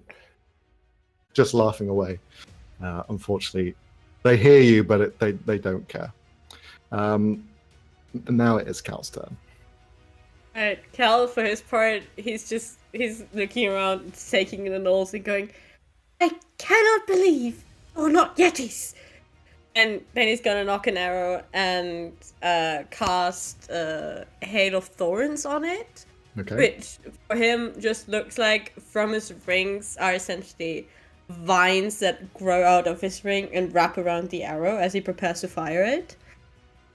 And I'm gonna fire it at this green one over there. Okay, cool. 1. 11. 11. That's a 2! You pull your bow back. You kind of like stare towards it. As you kind of pull the arrow and begin to stare towards him, you see the one that you're aiming at isn't really paying attention at this point. It's like, come on, we gotta go! Fuck, get out, they're coming! You fire the arrow, but unfortunately you just like miss and hit the side of this like metal cage that seems to be at the end of this room. And the Hail of Thorns just kind of like spiral out from that, just ricocheting inside of this room. And you see the two of them just shade, kind of like hide themselves from the blast that spreads outwards from it. Oh, lovely. And then he's gonna move for cover, and it's gonna hide behind the stone. Be like, okay. You crouch down, readying yourself. Excellent. It's now the Gnoll Archer's turn. The two on the balcony, they begin to reposition themselves slightly. One's going to move a bit further away, still trained on Olrin, but within line of sight. The other one's going to stand on top of the rocks. The one on top of the rocks is kind of like climbs them, mounts them, pulls his bow back, begins to look over the general vicinity, looking at each one of you. Sees Cal kind of cowering by the rock, licks his lip, and fires one towards him. That's fair. That's going to be a 22 to hit. Yeah. Okay. And that's going to be that was wrong dice roll. Oh, thank God. That didn't sound good. 4 points of piercing damage. Okay. Each arrow lands into the side of you, and then it's going to aim at Axon. It's going to fire one towards you, as it's kind of like looking around. Natural 19. That's 23 to hit. Yeah, I will take it. Okay. 6 points of piercing damage. You see this one just kind of like shoots the two of you. You take the arrows. I'm the king of the world! As it begins to like scream at the top of these rocks. That's its go. The one at the top who just repositioned themselves. Let's see, he's within range because they aren't really smart. Yeah, he's still within range. He's going to fire. Wait, I have to roll a Constitution save. I've got Hail of Thorns concentration. I could fail this, so you know. That's a success. Yay! So 2 shots against Ulrin now. That's a 19 to hit, Barely hits. and that's going to be a 15. So that's going to miss. It's just 1 hit. Again, non-magical, so that's 4 points of piercing damage reduced to 1 for you. You kind of hold up your shield, your armor. Let's do it to here. And seeing Ulrin is going to try and shoot. However, Ulrin, you will have +2 to your AC as it's slightly obscured. So that first shot is definitely going to miss. And then the second one is going to be a 20, but plus the 2 AC, you're fine. So you kind of, it just hits one of these spokes, these large bits of wood that seems to be holding up the main platform of where this statue stands. It just lands into the side of it. Otherwise, it would have hit you. That is the archer's turn. Now we go to Axon. Oh, okay.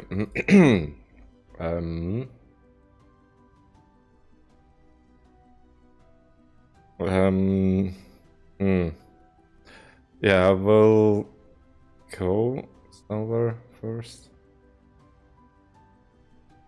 So, yeah, somewhere here. I will take out my rosary again and like whisper into them, close my eyes.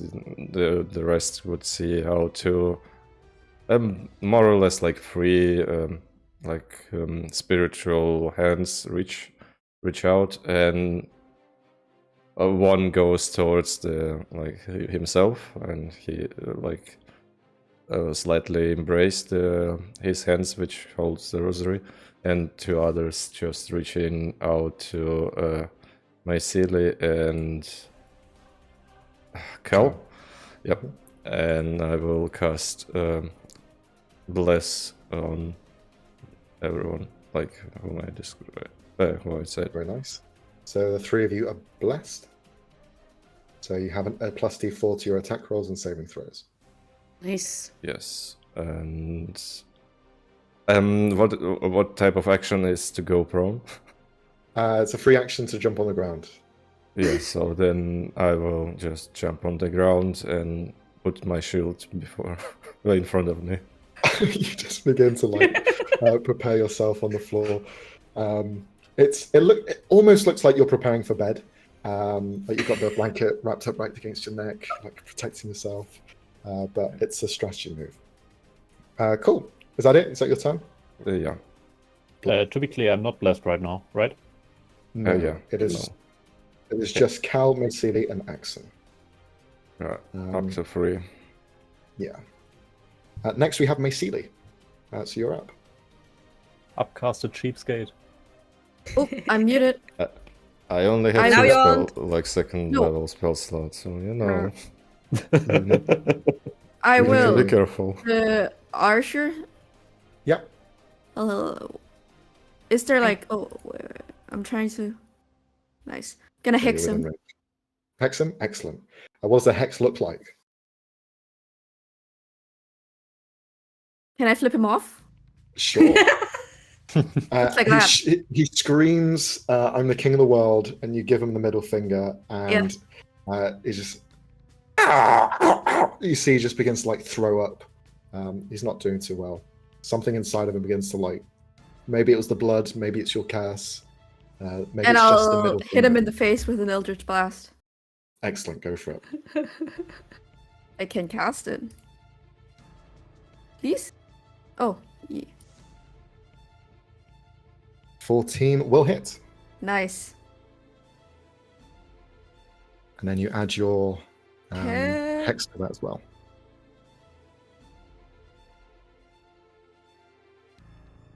So 13. Excellent. You flip him off. You give him the bird. A beam of light shoots out from you as it's kind of coughing up this black, putrid, whatever was inside of him. And as he's kind of busy, just dying in that moment, the Eldritch Blast shoots through his chest, and there is just now a hole in the center of his sternum, and he begins to tumble down the stairs. This mole now killed.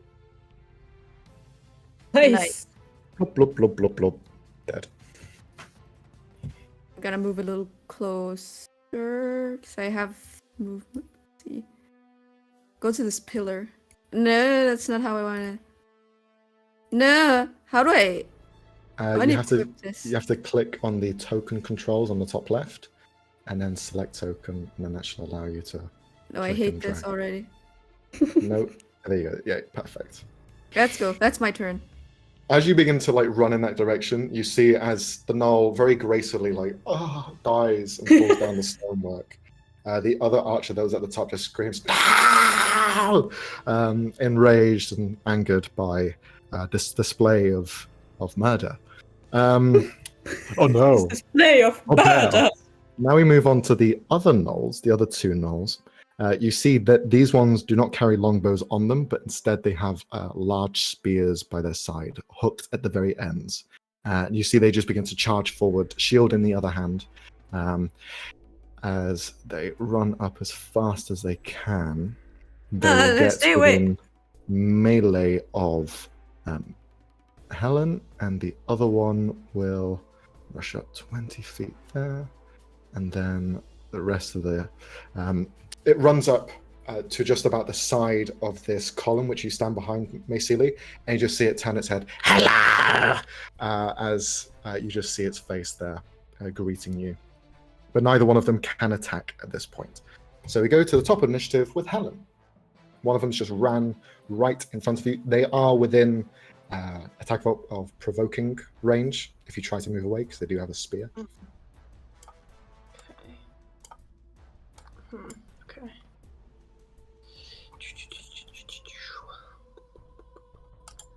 And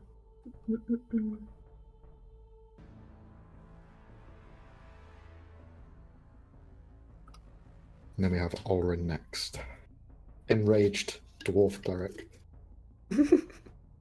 Okay, I'm gonna kind of to swap from a range to a melee weapon. Mm-hmm. It's a free action. Okay.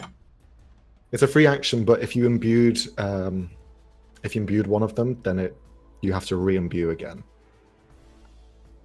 If that's even possible, because it stays on the weapon that you touch. Lasts until you finish a long or short rest, so to just stay on the other one. I believe so, yeah. Which is fine. So I'm just gonna swap to the rapier because this thing's right in front of me.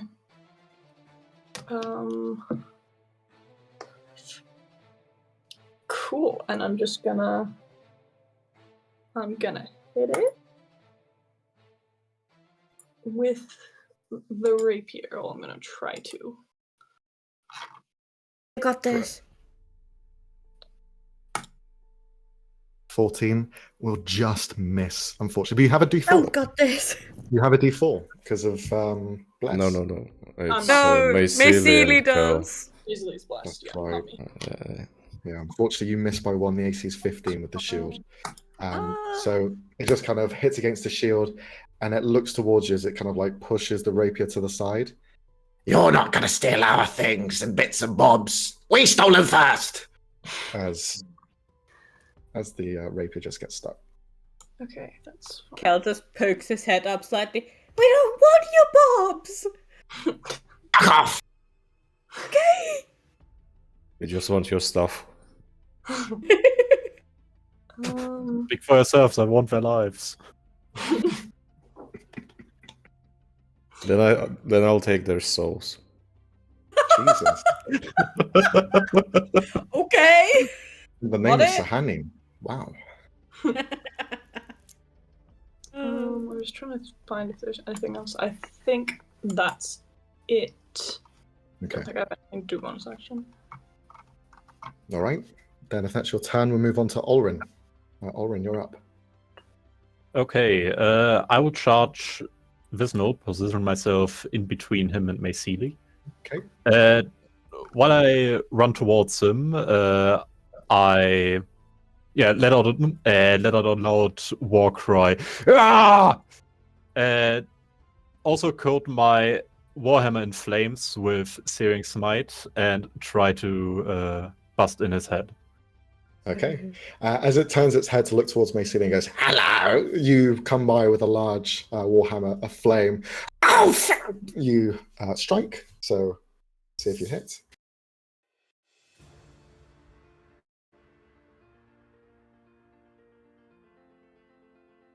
22. That's definitely going to hit. Ooh. Is it a? Once it's his turn. Give me Okay, a second. cool. I'm checking that right now.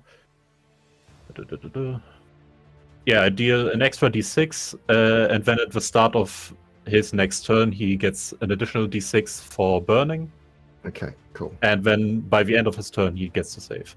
Gotcha. Nice. So roll for No, damage. wait. At the start of each of its turns until the spell ends, the target must make a Constitution saving throw. On a failed save, it takes a d6. Understood. So I do 1 guaranteed, and yeah, starting from then. Okay, so that's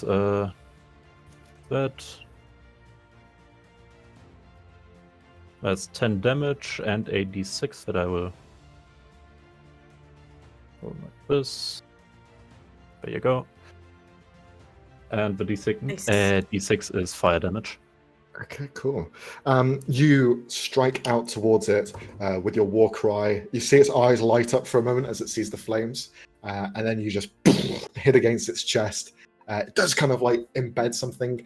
You see the actual hammer embeds into like a silver bit of chest piece that they seem to be wearing, something that they've stolen from the temple, and it just kind of buckles inside, and the flames begin to catch light onto the fur, and they begin to just begins to like gnaw at the side of their arm to try and stop the flames from getting up any further. But it takes the hit. It's still standing though. Yep. Anything else in your turn? No, I'll just ready my shield and position myself slightly to the side so that he can't just run to Macelia. Cool. Then we move on to Cal.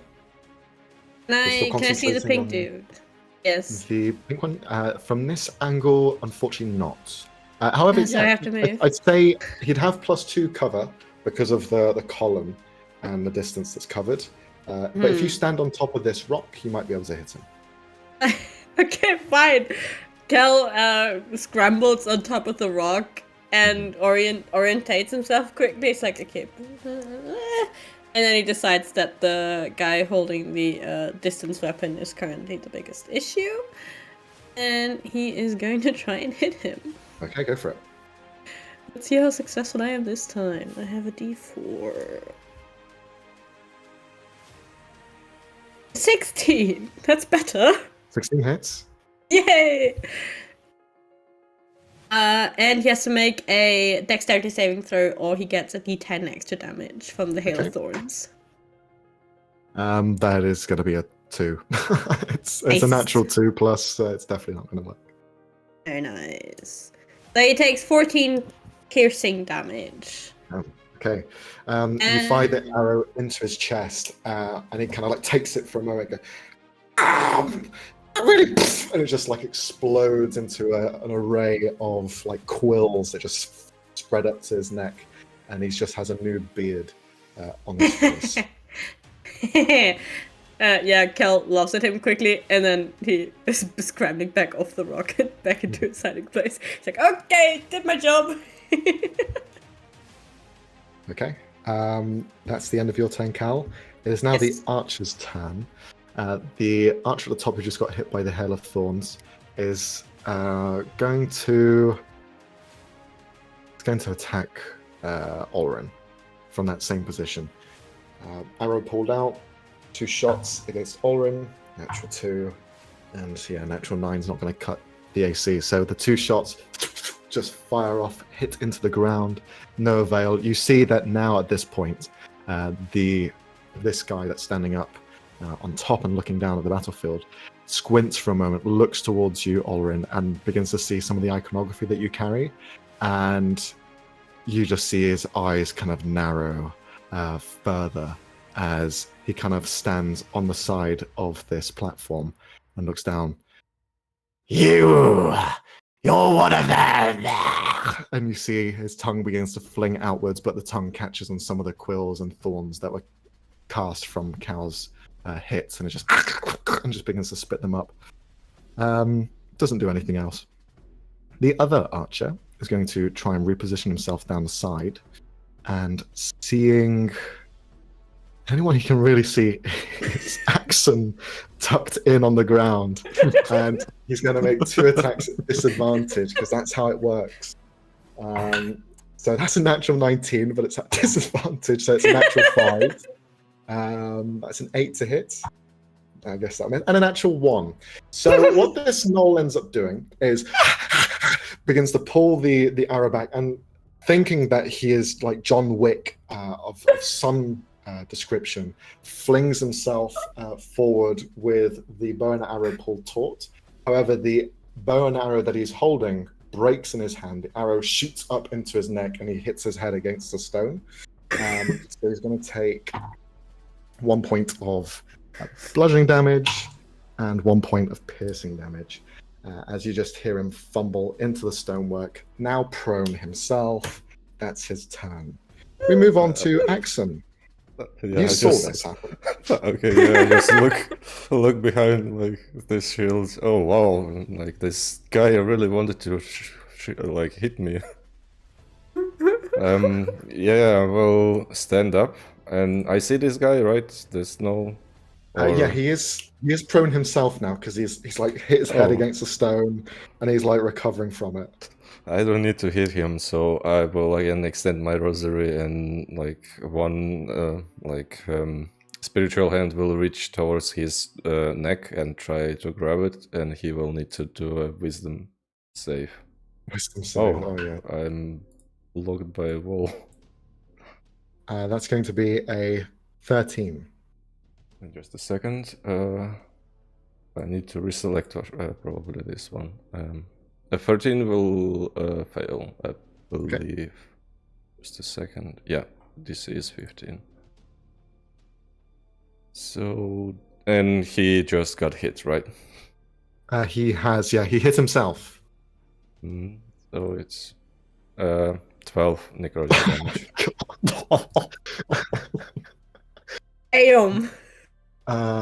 Okay. This guy is not having a good time. He thinks he's John Wick. He thinks he's Jason Bourne. He's neither of those things, and you teach him why. Because he's a fool, and the voice begins to rock into his head. You fool! You fool! He begins to bleed from his eyes. Yeah, he's cowering on the ground, bleeding from his eyes. That's a good enough description of how he's doing. Okay, so I will. Yeah, I have half of the movement because I stood up, and then it's 15. I moved 5. So farthest which I can reach is there. Okay. Okay. You place yourself right next to Helen. You see this one with the spear is just looking around at both of you. He looks at you, Axon, and you see he's like slobbering down the side of the mouth, and he just looks over. I wonder what you taste like.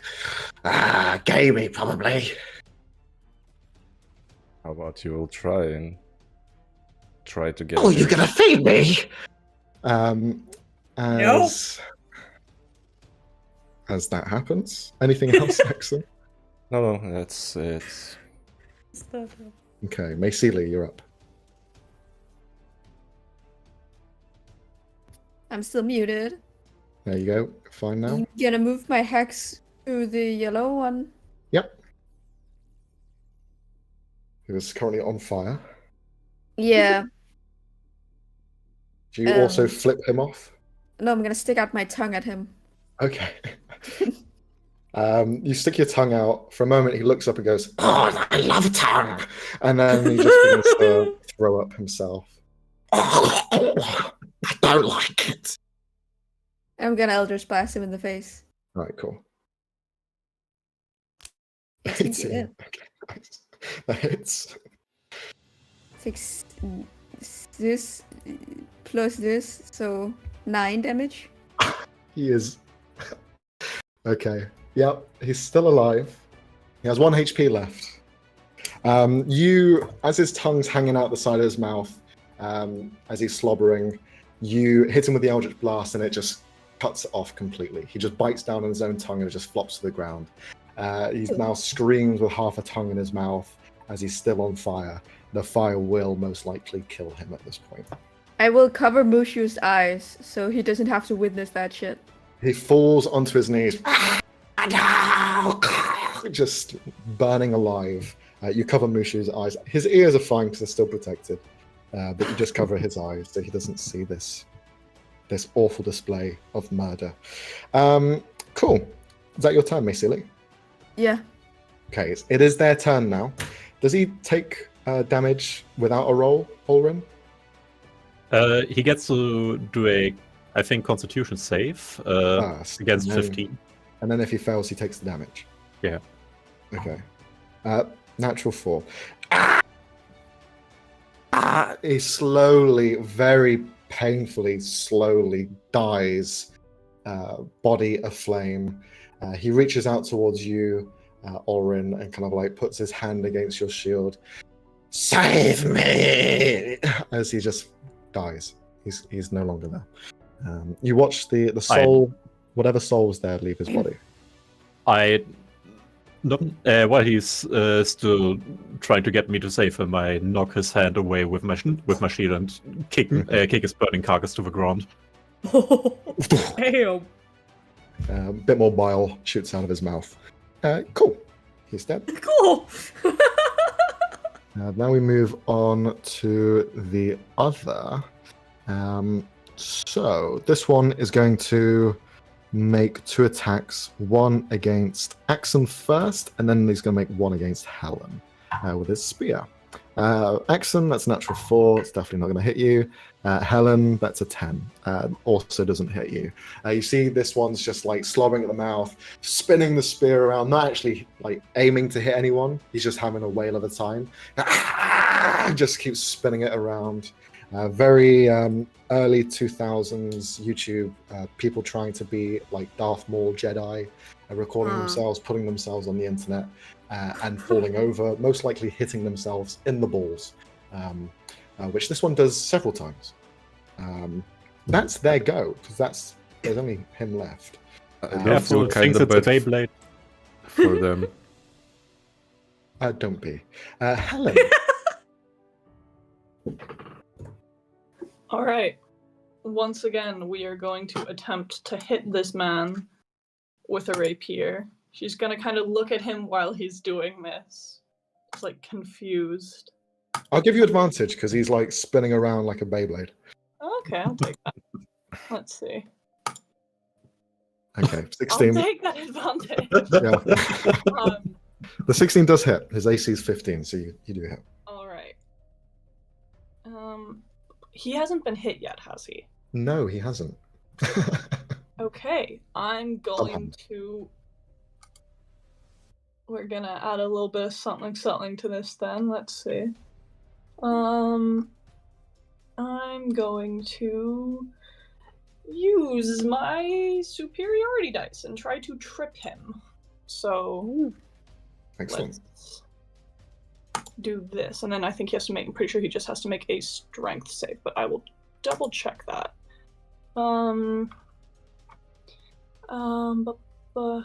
Tax damage rolled. Okay. So add to this. Oof. Okay. And then he has to make a strength save. Yeah. You spinning around like a madman, laughing at himself as he's spinning around. You see this. You stab down at his knee. He just buckles in the spot and then falls. Just still like trying to spin his spear, but it's just like ting, ting, ting against the floor. He is now prone. Nice. Okay. That's it for me then. Okay. Then we move on to Ulrin. There's still the archer at the top. Okay, let's see.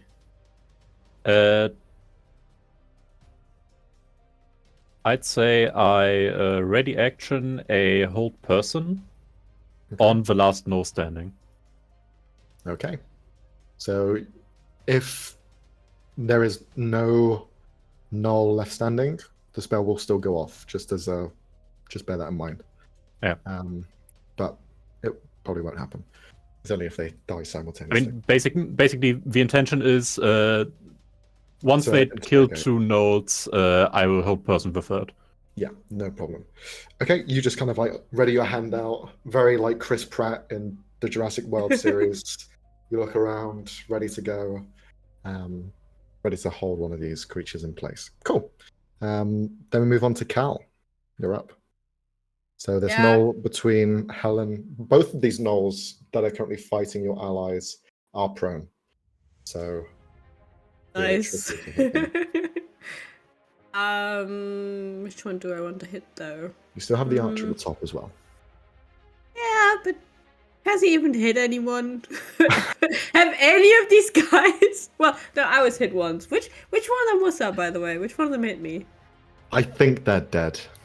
Oh, okay, then there's nothing to worry about. Oh no, it would have there. been the red one. The red one would have hit you, but yeah, he's dead. Yeah, he did.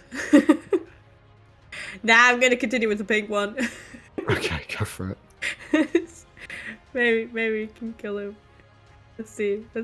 Okay, please hit him. Like, come on, just be nice to me.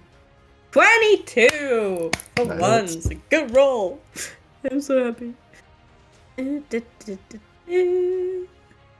He takes 13. That's my max points of damage. Woo. You see he's kind of like looking down towards Ulrin. You see he's kind of like mocking Ulrin with a steely-eyed glance, and you just not taking that shit. Reach up, fire the arrow, hits into the same shot you had fired before, burying the arrow deeper into his chest. And as he looks down towards it, oh no! Just parts of him just explode outwards as the hail of thorns pushes parts of his very loose ligaments out of his body, and he just one by one fall off, and his head just rolls out of his body as vines take over the rest. I mean, that one didn't have a hail of thorns, but that is a funny image, so I'm keeping that. It happens. That's very true. In your face! And then Kel kind of looks around the stone and like takes in what his allies are doing, but they look to be taking care of themselves, so he's like, we're doing great! Okay. At this point, the other archer who had dived forward and was hit by Axon's spell, so he begins to like shake it off, stand up very drunkenly, bow in hand broken as he's broken it in his fighting. You see he just begins to whisper to himself, I've got to tell the others. and he just begins to No, you don't have to. Come back walk here. the eastern side very drunkenly. He can only walk half speed because he just stood up from being prone. That's as far as he gets. But you see him reaching towards the eastern door, which is closed. Axon, it's your turn. Yeah, I would like to, of course, hit the green one, but unfortunately I need to target the blue one again. So I cannot reach him because I will get hit, probably, yeah. Yeah, so the same trick as usual. Take the rosary and just some translucent hand, but now it will go to his leg, and try to pull him down. Okay, cool. And So this wisdom. is Told the Dead still? Hmm. That's a 12. It's going to fail. That's a 9 necrotic damage. That's enough. You yank down on his leg so hard, the spell actually just rips it off completely, and then blood just begins to pour out of it as he falls onto the ground. Tell. And he's dead. Oh no. Laying on the words father as he dies. Nice. And then I take the sickle Oh, it's the last And- knoll. Last knoll. and Yep. look Same. at this green one.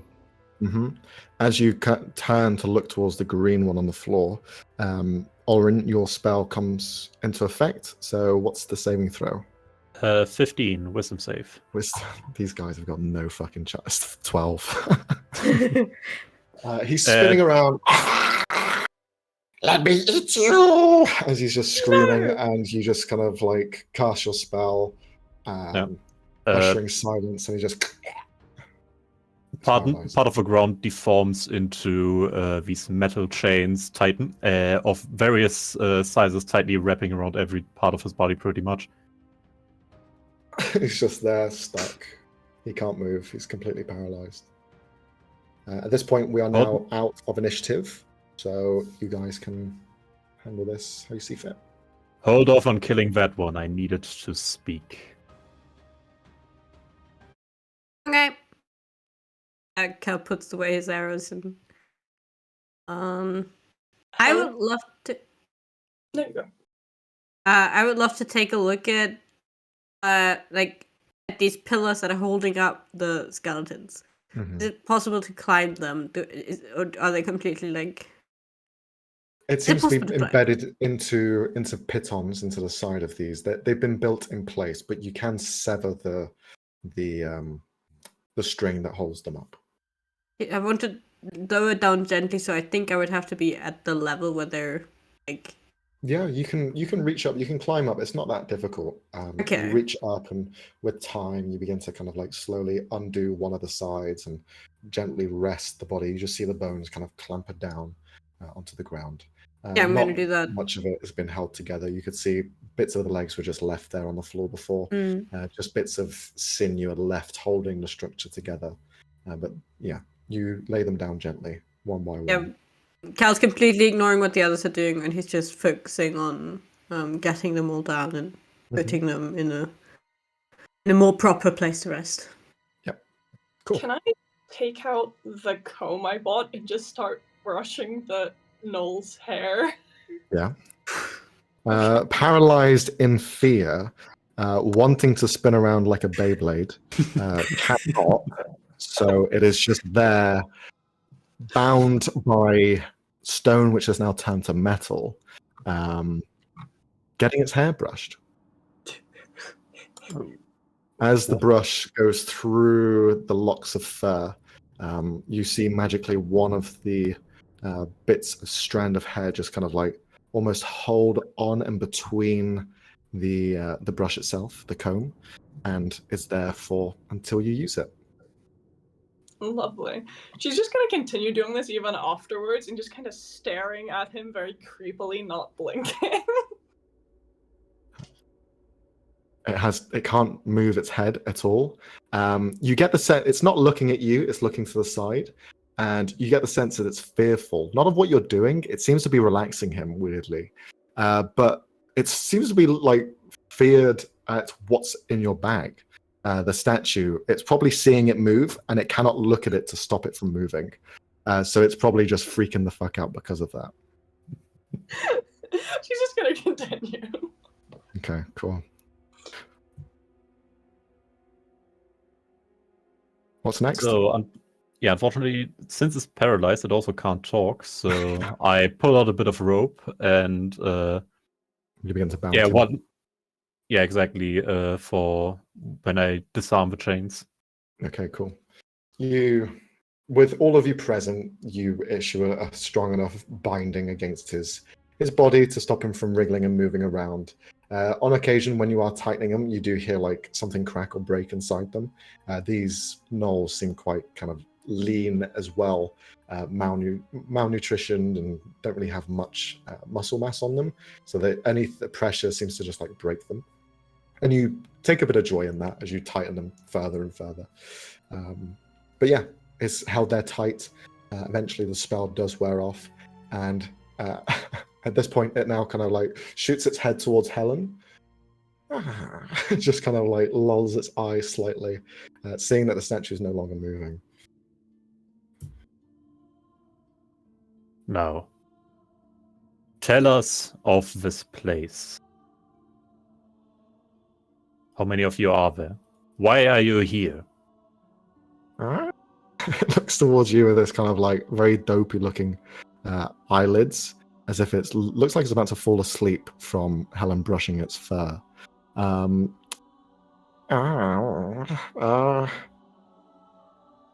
don't know what this place is, but this is disgusting.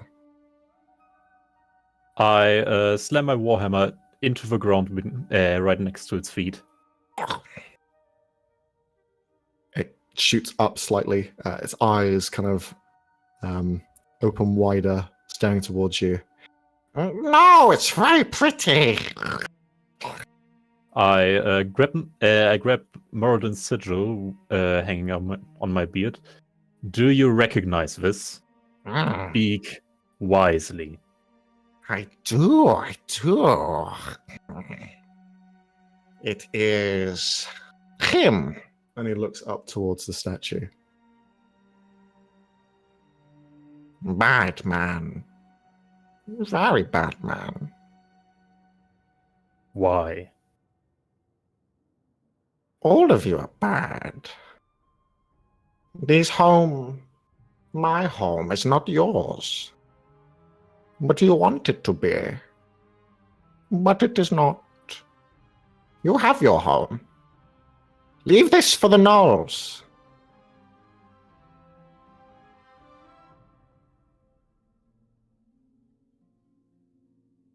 Then I take it, it's your kin that make this mockery of its halls.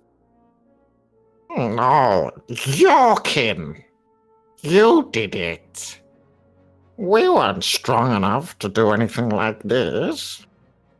But I wish we did. I lean the hammers on his feet, not smashing or breaking them, but putting on a bit of weight. Mm-hmm. Roll an intimidation check. Okay. I give you advantage because of what's going on. Insert various things that are going on.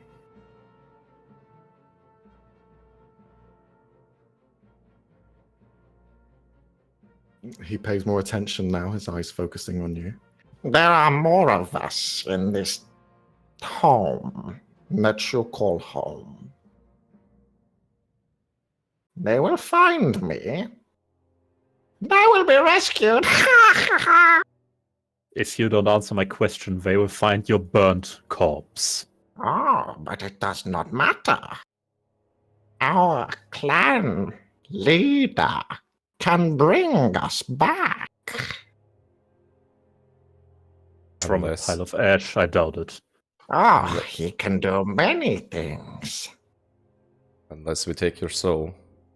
Even that. Oh, child. You're so naive. Can I make an insight check on that? No, wait, I'm not there. Can someone please make an insight check on that? I don't want to be not concerned about an old necromancer running around. Does he seem to believe what he is saying, at least?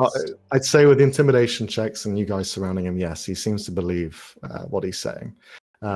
He adds on to it. Well, not by our own powers. From the gifts that your people have left us. This place has many secrets, many secrets. And we have a lot of those secrets. Kind of looking over at Oliver and Helen, just kind of go, I know, like, different groups have, like, different ideas about leaving, you know, cursed or not cursed magical relics in abandoned places. Would they have left something like that lying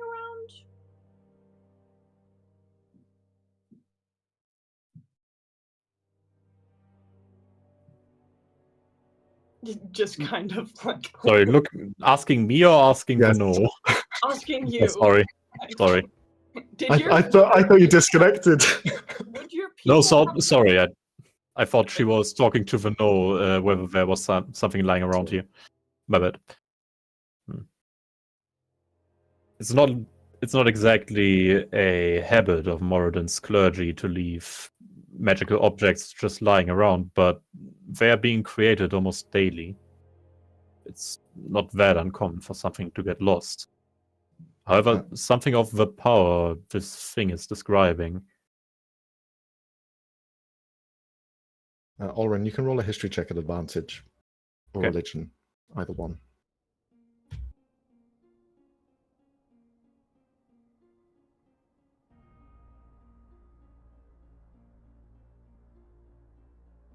Ten. Come on. Okay. Your hypothesis is pretty much bang on, but also something in your mind tells you that because this place is, or at least was, protected by Moradin, there is a chance that more things were left within its halls. You don't know what or specifics, but because of its location and having to tread along that path of blood and stone, there is a thought process of this temple is remote enough that even the most devout clerics cannot find it, that perhaps they would have left some things that should not be found. But this temple's been abandoned for the better part of 20 years.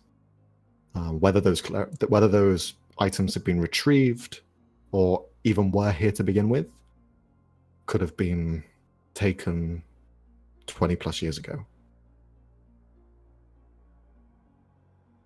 You might be right. It's not unusual to ask a Temple of Moradin to watch over possibly dangerous items. Especially in a remote location such as this. Hard to reach and all. Perhaps there's something still here that they failed to retrieve on their retreat. And what are we doing about him? And just kind of like gestures down to the knoll whose hair she's still brushing. I keep brushing. How many of your kind are here? I don't know. I don't count.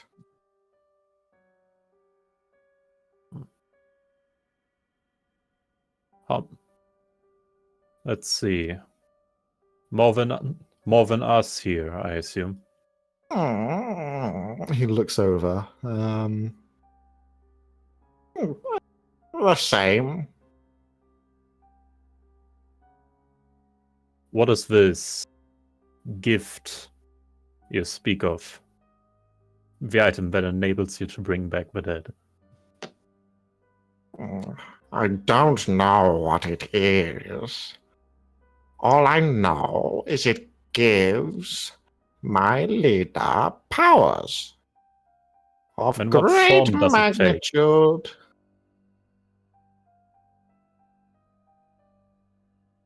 An amulet, a ring, a goblet.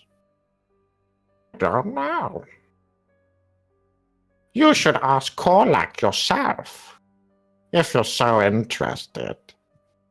That is your leader then, I assume. Yes.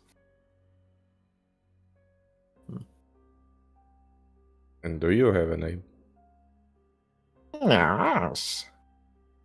But Well, but your time is, running short. Looks at you, curious. what is time? Oh, that precious little thing which you will miss dearly. Food.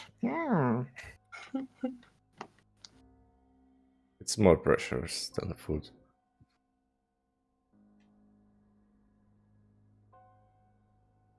What do you guys do next? Well, Describe I want to take his soul, but I don't think if I can.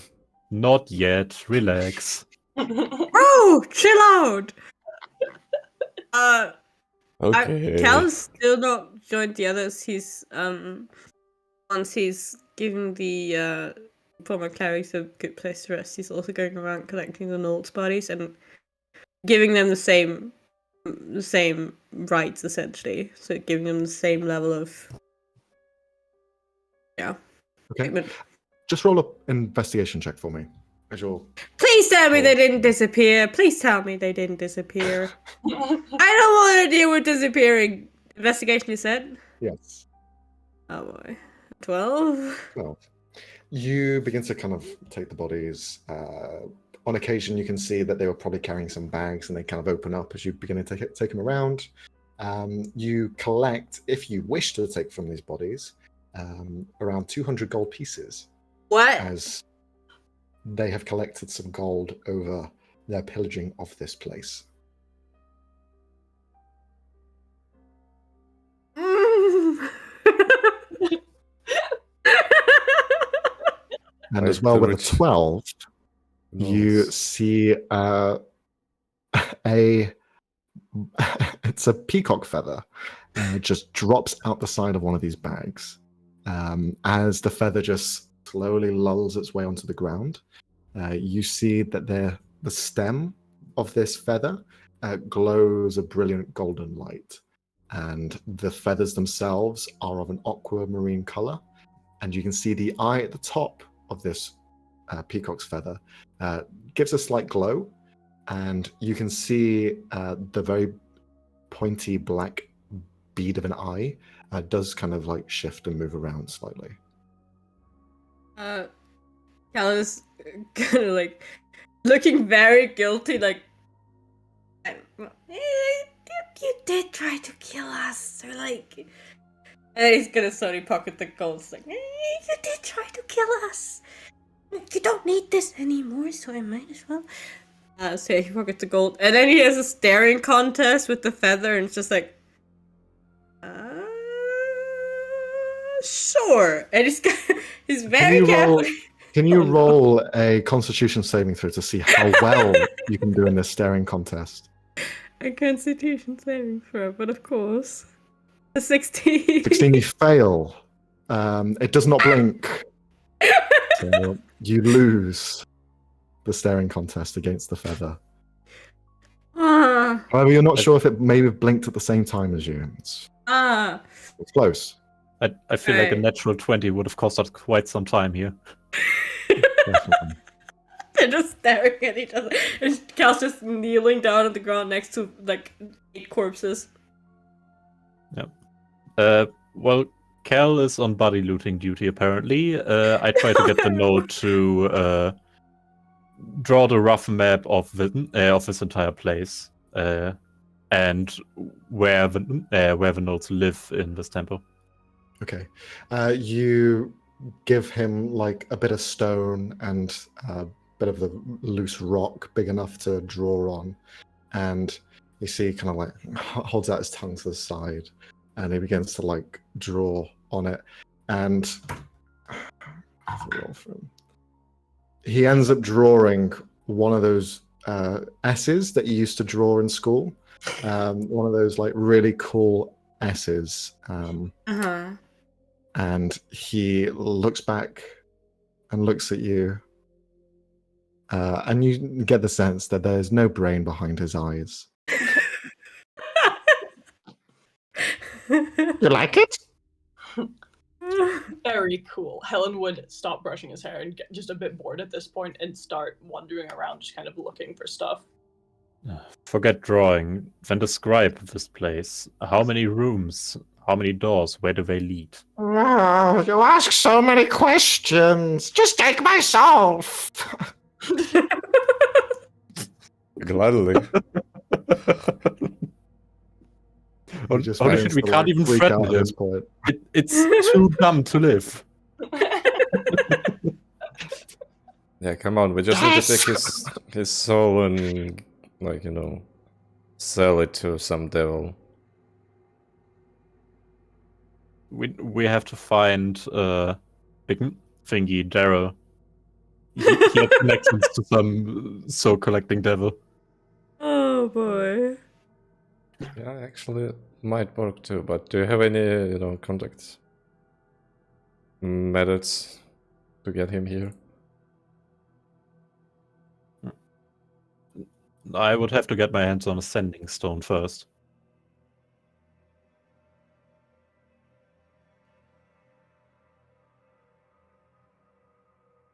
That's besides the point. Answer the question, no. That's the only room left. That is where they are. And he points over towards the east. What else do you want me to say? Anything. I of love use. you. Oh, how sweet. I love you. Oh, now you can't kill him. No, you can't. Oh no, Is actually. is there a burning torch lying around by any chance? There's the burning corpse of his friend. Oh, it's still burning. Awesome. Yeah. Don't you dare. No. I'm really trying to live up to my alignment here, okay? I can tell. So no, I won't set him on fire. Yet. Nice of you. So there's around another 5 nodes, and I hold up 5 fingers. 1, 2, Tasty. 3, 4, 5 nodes. Correct. Uh-huh.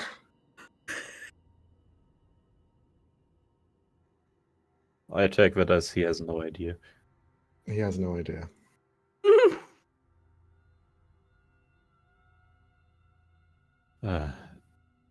If you were to cut off my fingers and feed one to each of your no friends behind that door. Not give any. What? I would not give any. They are my fingers.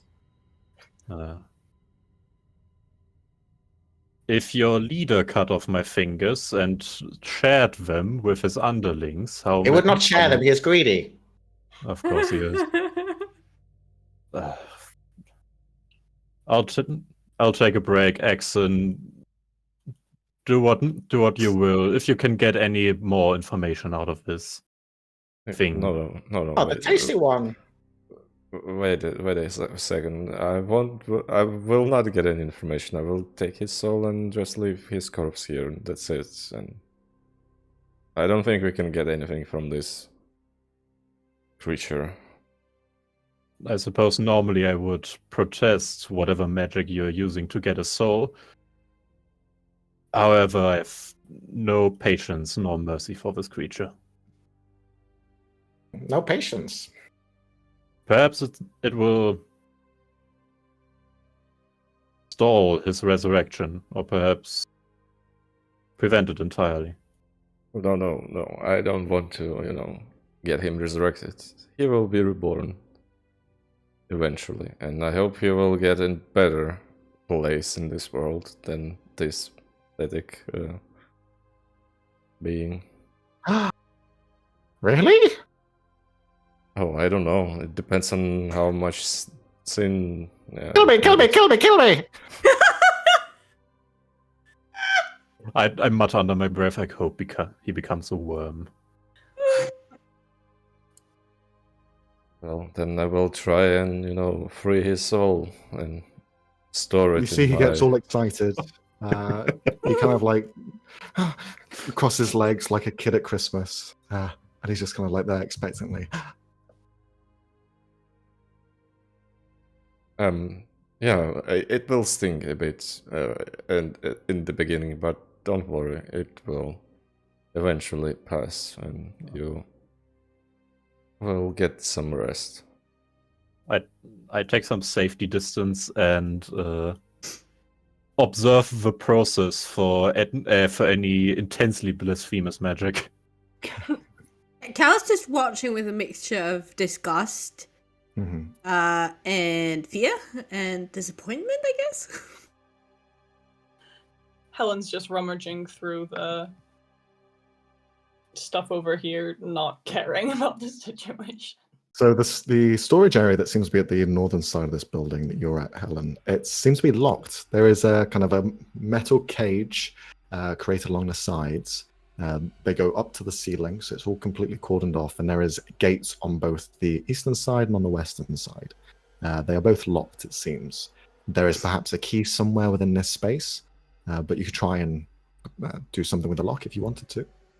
Yeah, can I try and just like take the probably like tip of a crossbow bolt and like a alchemical tool and just kind of try to jimmy it?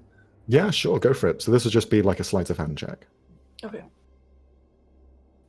Let's see how this goes. 11. You try with the bolt, and it just has no real purchase. The stem of the bolt just snaps off, and you've got nothing to work with, unfortunately. You could try again brute forcing if you wanted to, but that method just didn't seem to work. Yeah, she'll just try to brute force it. Okay. How are you going to try and brute force it? You're just going to like push it with your strength, or? I have an alchemist's kit. Can I try and like mix some things together and schmelt it? Okay, can you roll a Heisenberg check for me to see what you can do?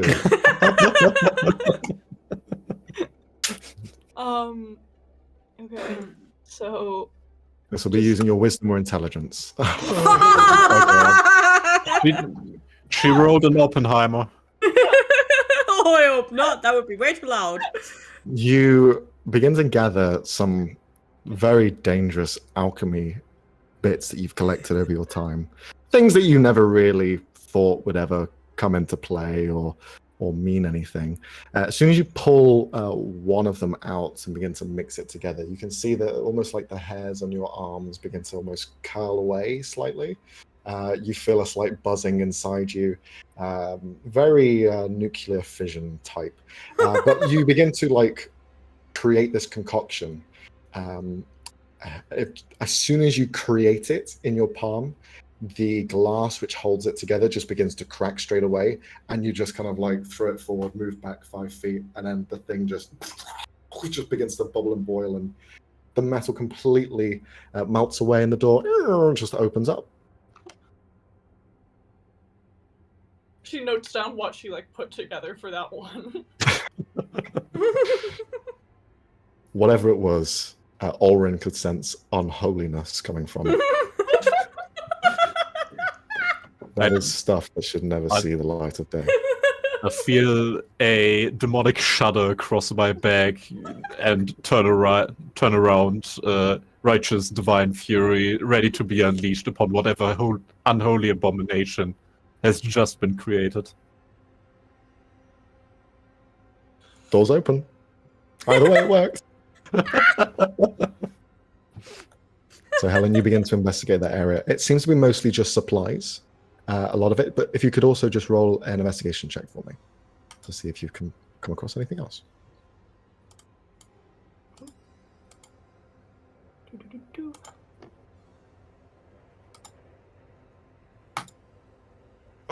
God.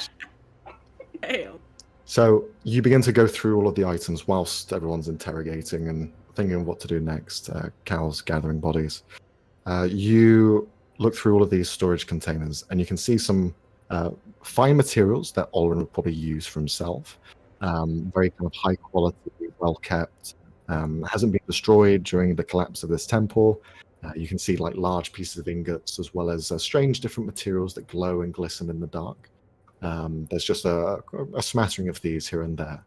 Also, you do find large chunks of platinum, actual monetary value that you can find. And you come across 5 ingots of platinum, each one worth 100 gold pieces, but they are small enough to carry just in your pocket. So you have 5 of those. As well, you come across 2 things. 2 things that strike and kind of stand out. Along with the materials and the bits left here and there, you see a stone hammer, but it doesn't seem to be like any other stone hammer. It has a metallic shaft to it and leather straps holding what seems to be just a smooth stone. But as you look at it, you can see it almost hums against the stonework that it's leaning against. And it seems to have some sort of weight against constructions and bits of stonework. So that has some magical properties to it. As well, you come across a dark leather band. You see this kind of leather band with almost like emeralds encrusted within it. And it seems to be something that you probably wear around your arm, your leg, maybe even around your neck. It just seems to be like clip-on band of sorts. And it seems to have a faint green glow against the gemstones that encrust it. And you get the sense that this is also magical. Should kind of collect all the like materials that looked like good and usable, as well as the band and the hammer. Just kind of collect it into a little pile back towards the door as everyone's doing this. She would pocket the platinum. Okay, you return with your findings. What is next for the troop? What are you guys doing next? Question: did Ilya successfully steal someone's soul? What is going on? Did we just skip over that? Well, this is why I ask Ilya, what is your process? You see, the gnoll is like, unbind me, I'm ready. As he's just kind of like sat there, prepared to be taken over by Axon. Right. Axon, how do you go about this? I need to describe the whole process, how I remove the soul and... Yes. Well, just what did the people see? Okay, people will see that Axon will again close his eyes and the same glow will appear above his eyelids. He will take a gnoll like sickle and cut the gnoll hand, take his blood and draw some symbols onto his neck and then forehead. I doubt that anyone would recognize those symbols. Then, still with closed eyes, he will take the rosary and place them to the forehead of the gnoll, and with the other hand, he will make some quick gestures and pierce it right into his throat and cast Toll the Dead and try to, seal the soul into the rosary. Okay, so you basically just watch this display of what could be seen as occult in fashion, very blood-like magic ritual going on here. And as Axon places the blade against the neck, you see the gnoll begin to scream. As the black ink begins to drip from its eyes as the spell is cast, and it just begins to wither and die slowly as it folds in on itself. The paintings and markings that he drew across the neck and the forehead don't seem to light up or anything. There's no visual cue. It just seems to be a death that's just been delayed by a few minutes as the gnoll falls to the ground. Axon, you see the body fall, squirting blood from its neck as you've just sliced into him. And as it's kind of screaming in pain, there is a moment where you can see in its eyes, kind of going darker and redder as death overtakes it. You do see them for a moment gloss over white. And then the screaming stops. And it smiles and then just returns back to this dead carcass. So, did I see the soul lie somewhere? Or is it... Didn't see any soul move or anything like that. Perhaps it worked. You're not too sure. Maybe further investigation or some time with the rosary, you might be able to uncover more information. Well, then I will open the eyes and close his eyes. Yeah. You can bury him if you want, like this body. He won't need it. In a second, I need to process. Can you just do that whenever you want? Come again? Can you just do that, to everybody? Can you just do that?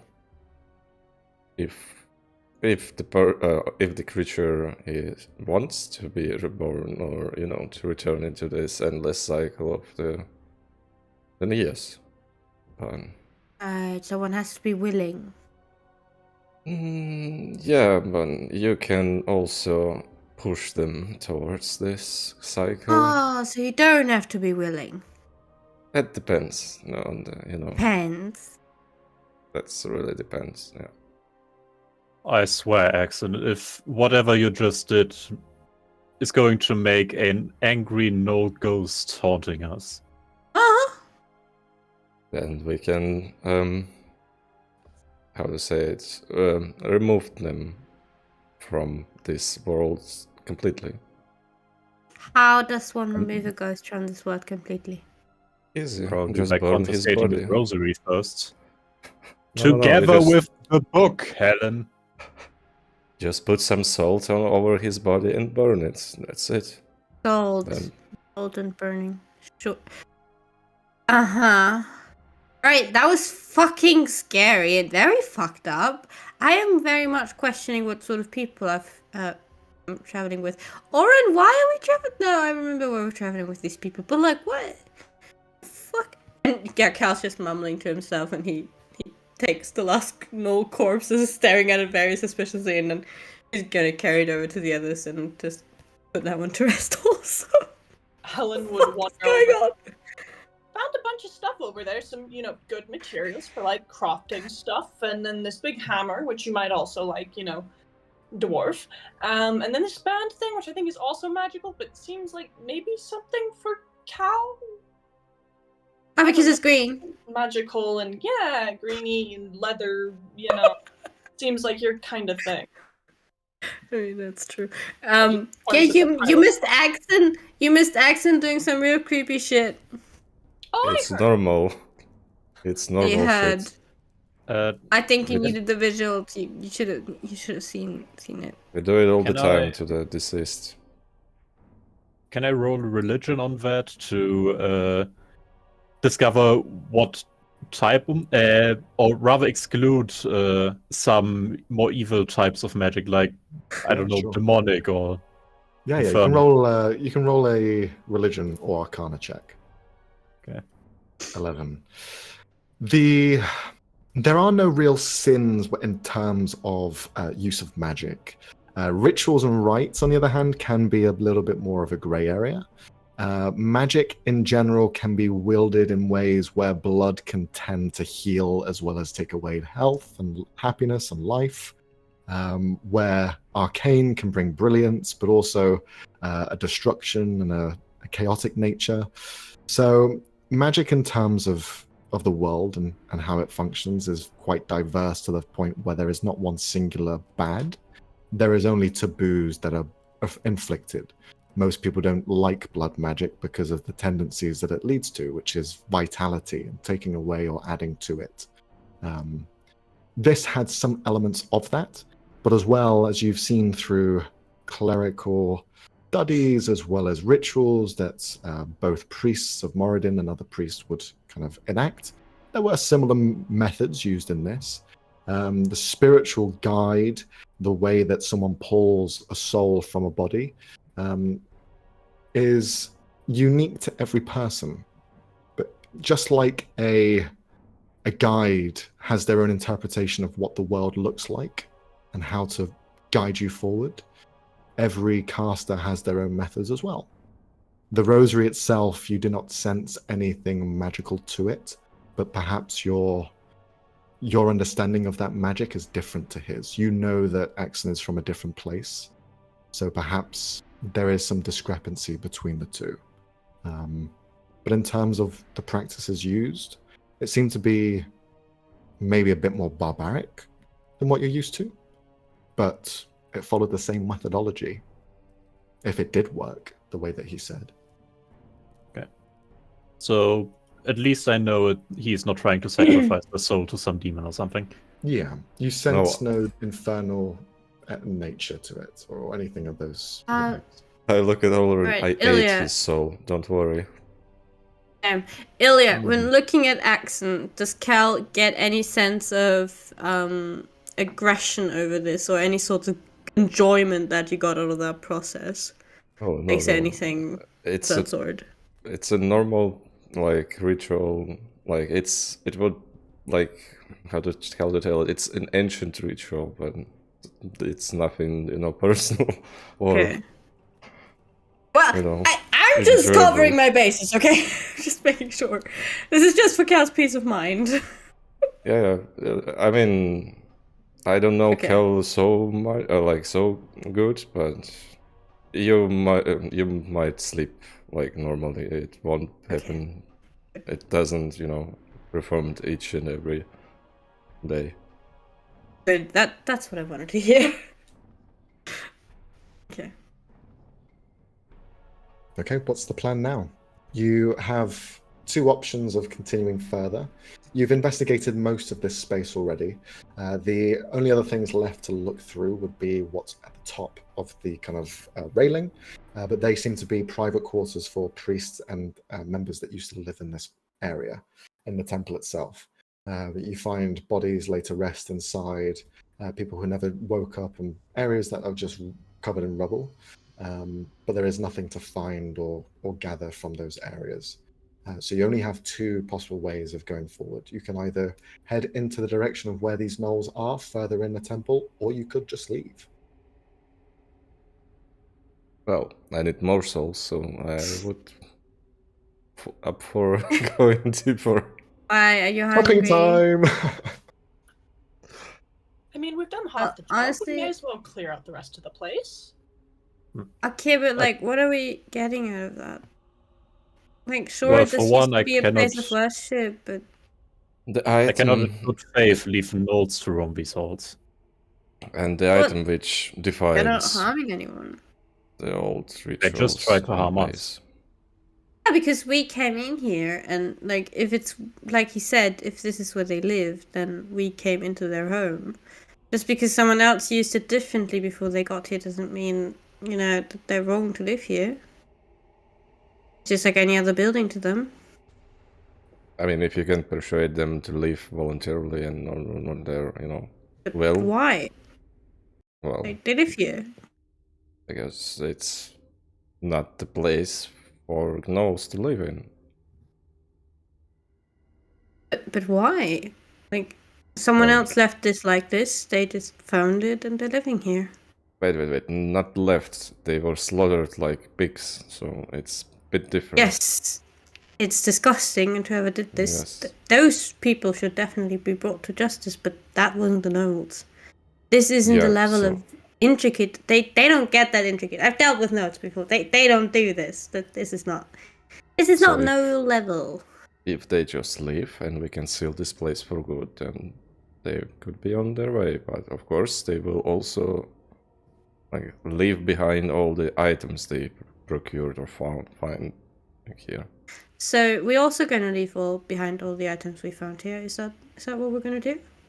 Well, I up for it if he is the follower of this fate, not me. So if he says that we need to leave it behind and seal this place for good, then so be it.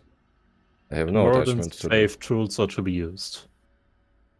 While it is good etiquette to ask for permission before grave robbing, Oh, It they wouldn't- did.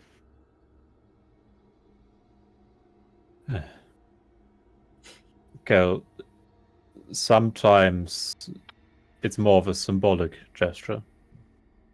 Besides, you know little of divinity. Oh Let yeah, me nothing. tell you, they may answer. Somewhat. That is a horrifying thought. Thank you. It truly is. Yeah.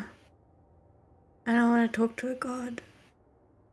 Oh, I thought But that's the not corpse. that's not really the problem right now, is it? Like, we have to decide whether or not we want to go on or leave.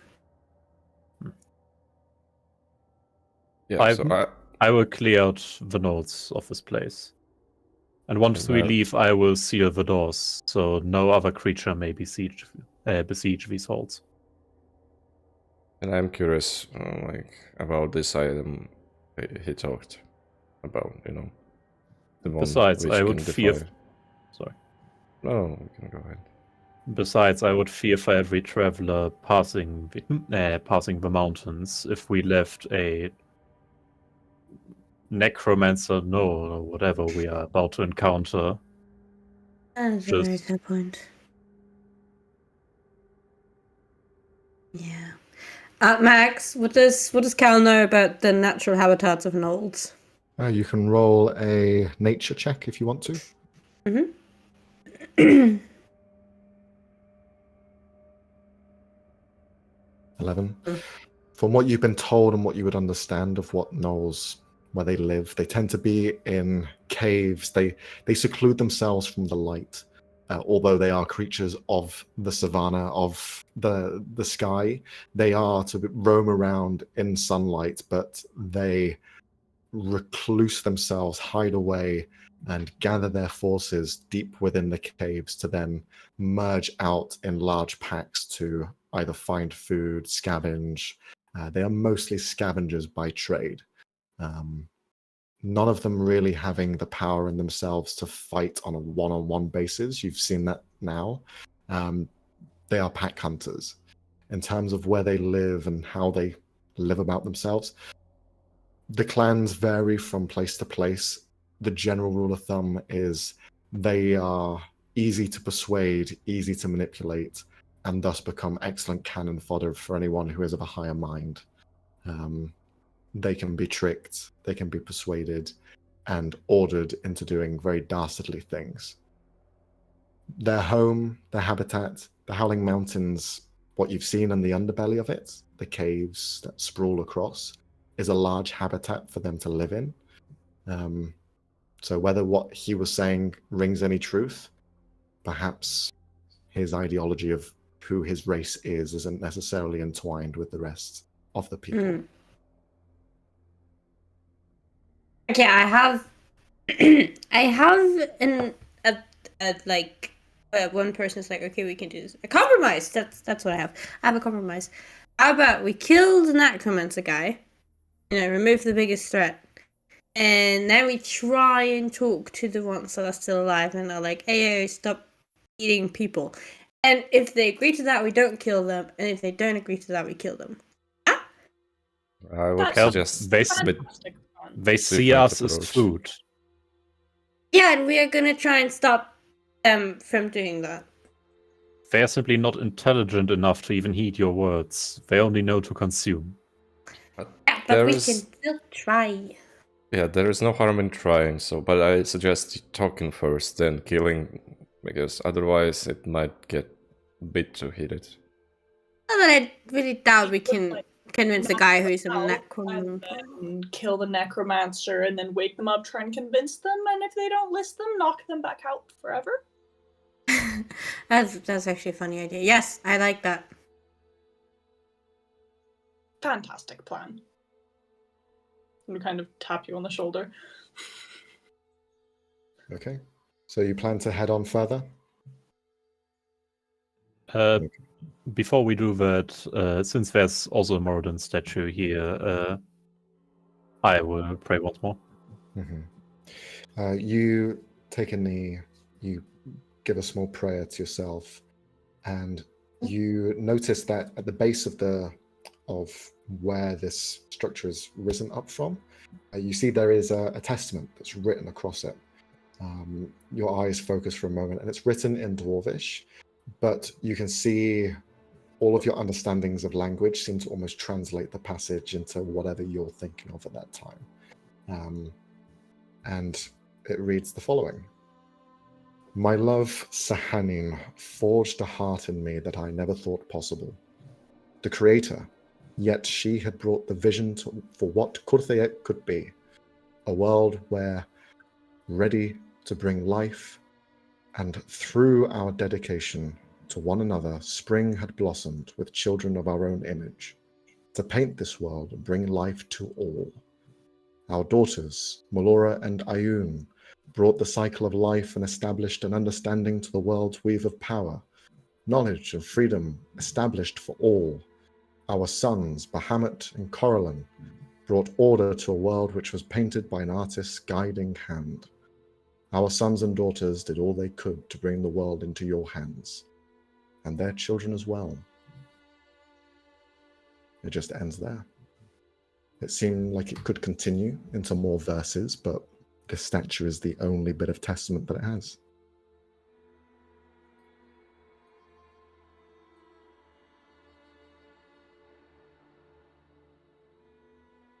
Written. And so I sit there and pray. Great Father, in your name I will reclaim these halls. I will seal them up upon my leave, and leave a piece of your divinity to guard this place until its rightful heirs will reclaim it.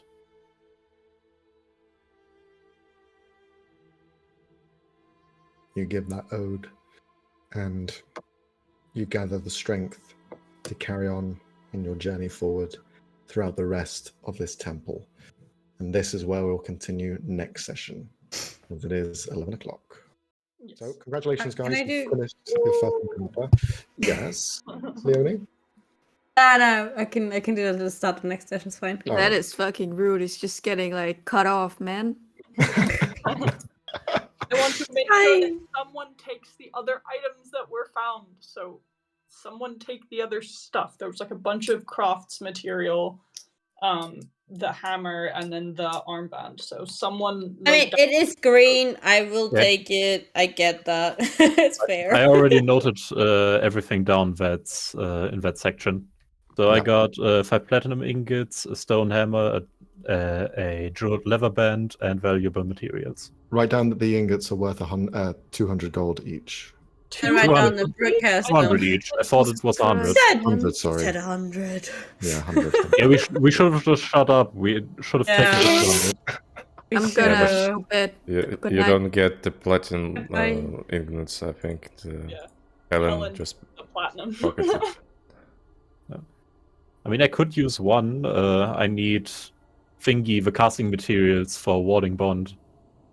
Hey, you can ask Helen nicely. I will do that. Eventually. What I'll do is, because you guys will eventually find out what these items are during your next short, long rest, whatever, I'll just tell you what they do, what they are, and then once you have that long rest, you can decide who gets it. Nice. But essentially, the peacock's feather is called the messenger Yes. quill. You can basically once per day spend 10 minutes writing up to 100-word message to a creature you know. They receive the message knowing it's from you. However, when sending the message, you can make a deception check to try and hide your identity. If they fail the check, the insight check against your deception, then the message is sent as anonymous. Oh god, this that's is a really useful and funny. Once per day, 10 minutes, 100 words. Nice. Next item is the stone hammer. It's called the Shatter Stone Hammer. It's just a light hammer, deals +1 damage, but it also deals double damage to structures and constructs. Who uses strength weapons? I do. Also, I think light hammers have a thrown property, does, so yes. I can yeet that at people. Exactly. Indeed. And the big part of that is it's double damage to structures and constructs, so that's Yep. quite handy. So next time someone chills around on the pedestal or whatever, I just throw it at the ground. yeah, exactly. Hammer time. The idol that was picked up by Marie and then later thrown at Cal, Leonie's character, that really? is called the Idol of Depiction, and it is a twice-a-day item. You can ask the idol a question of the area you are in, and it will respond with a cryptic message or an omen of what it brings. Lovely. Yep. Then the band is called a warding band. This one needs attunement. The others have not needed attunement thus far. And this is, whilst you are attuned to the band, your AC increases by 1, and any checks or saving throws you make from being goaded, intimidated, or frightened, you can add a +1d6 to it. As a reaction, 5 times a day, when you are hit by an attack, as a reaction, you can reduce the damage by 1d6. So it isn't automatically for me just because it's green. That's what that does. You have the goblet that Axon Ilya's character had collected, and this is the Whitebone Goblet. Basically, twice per day, you can use an action to drink from the goblet. When you do so, your next roll within the next 10 minutes adds 1d6. So it's like a small bardic inspiration, twice per day use. And that is pretty much it. In terms of the other items that were collected in the last session, you have the shield, which is known as the concussive shield. It has 5 charges per day.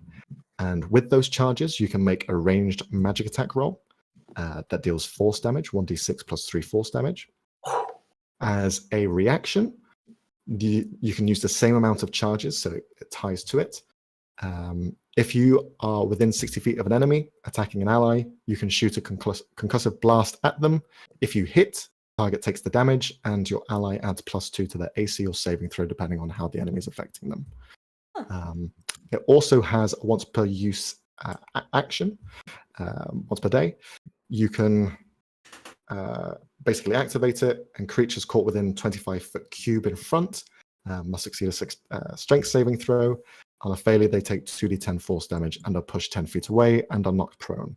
If they succeed, they take half damage and are only pushed 5 feet. So that's the concussive shield.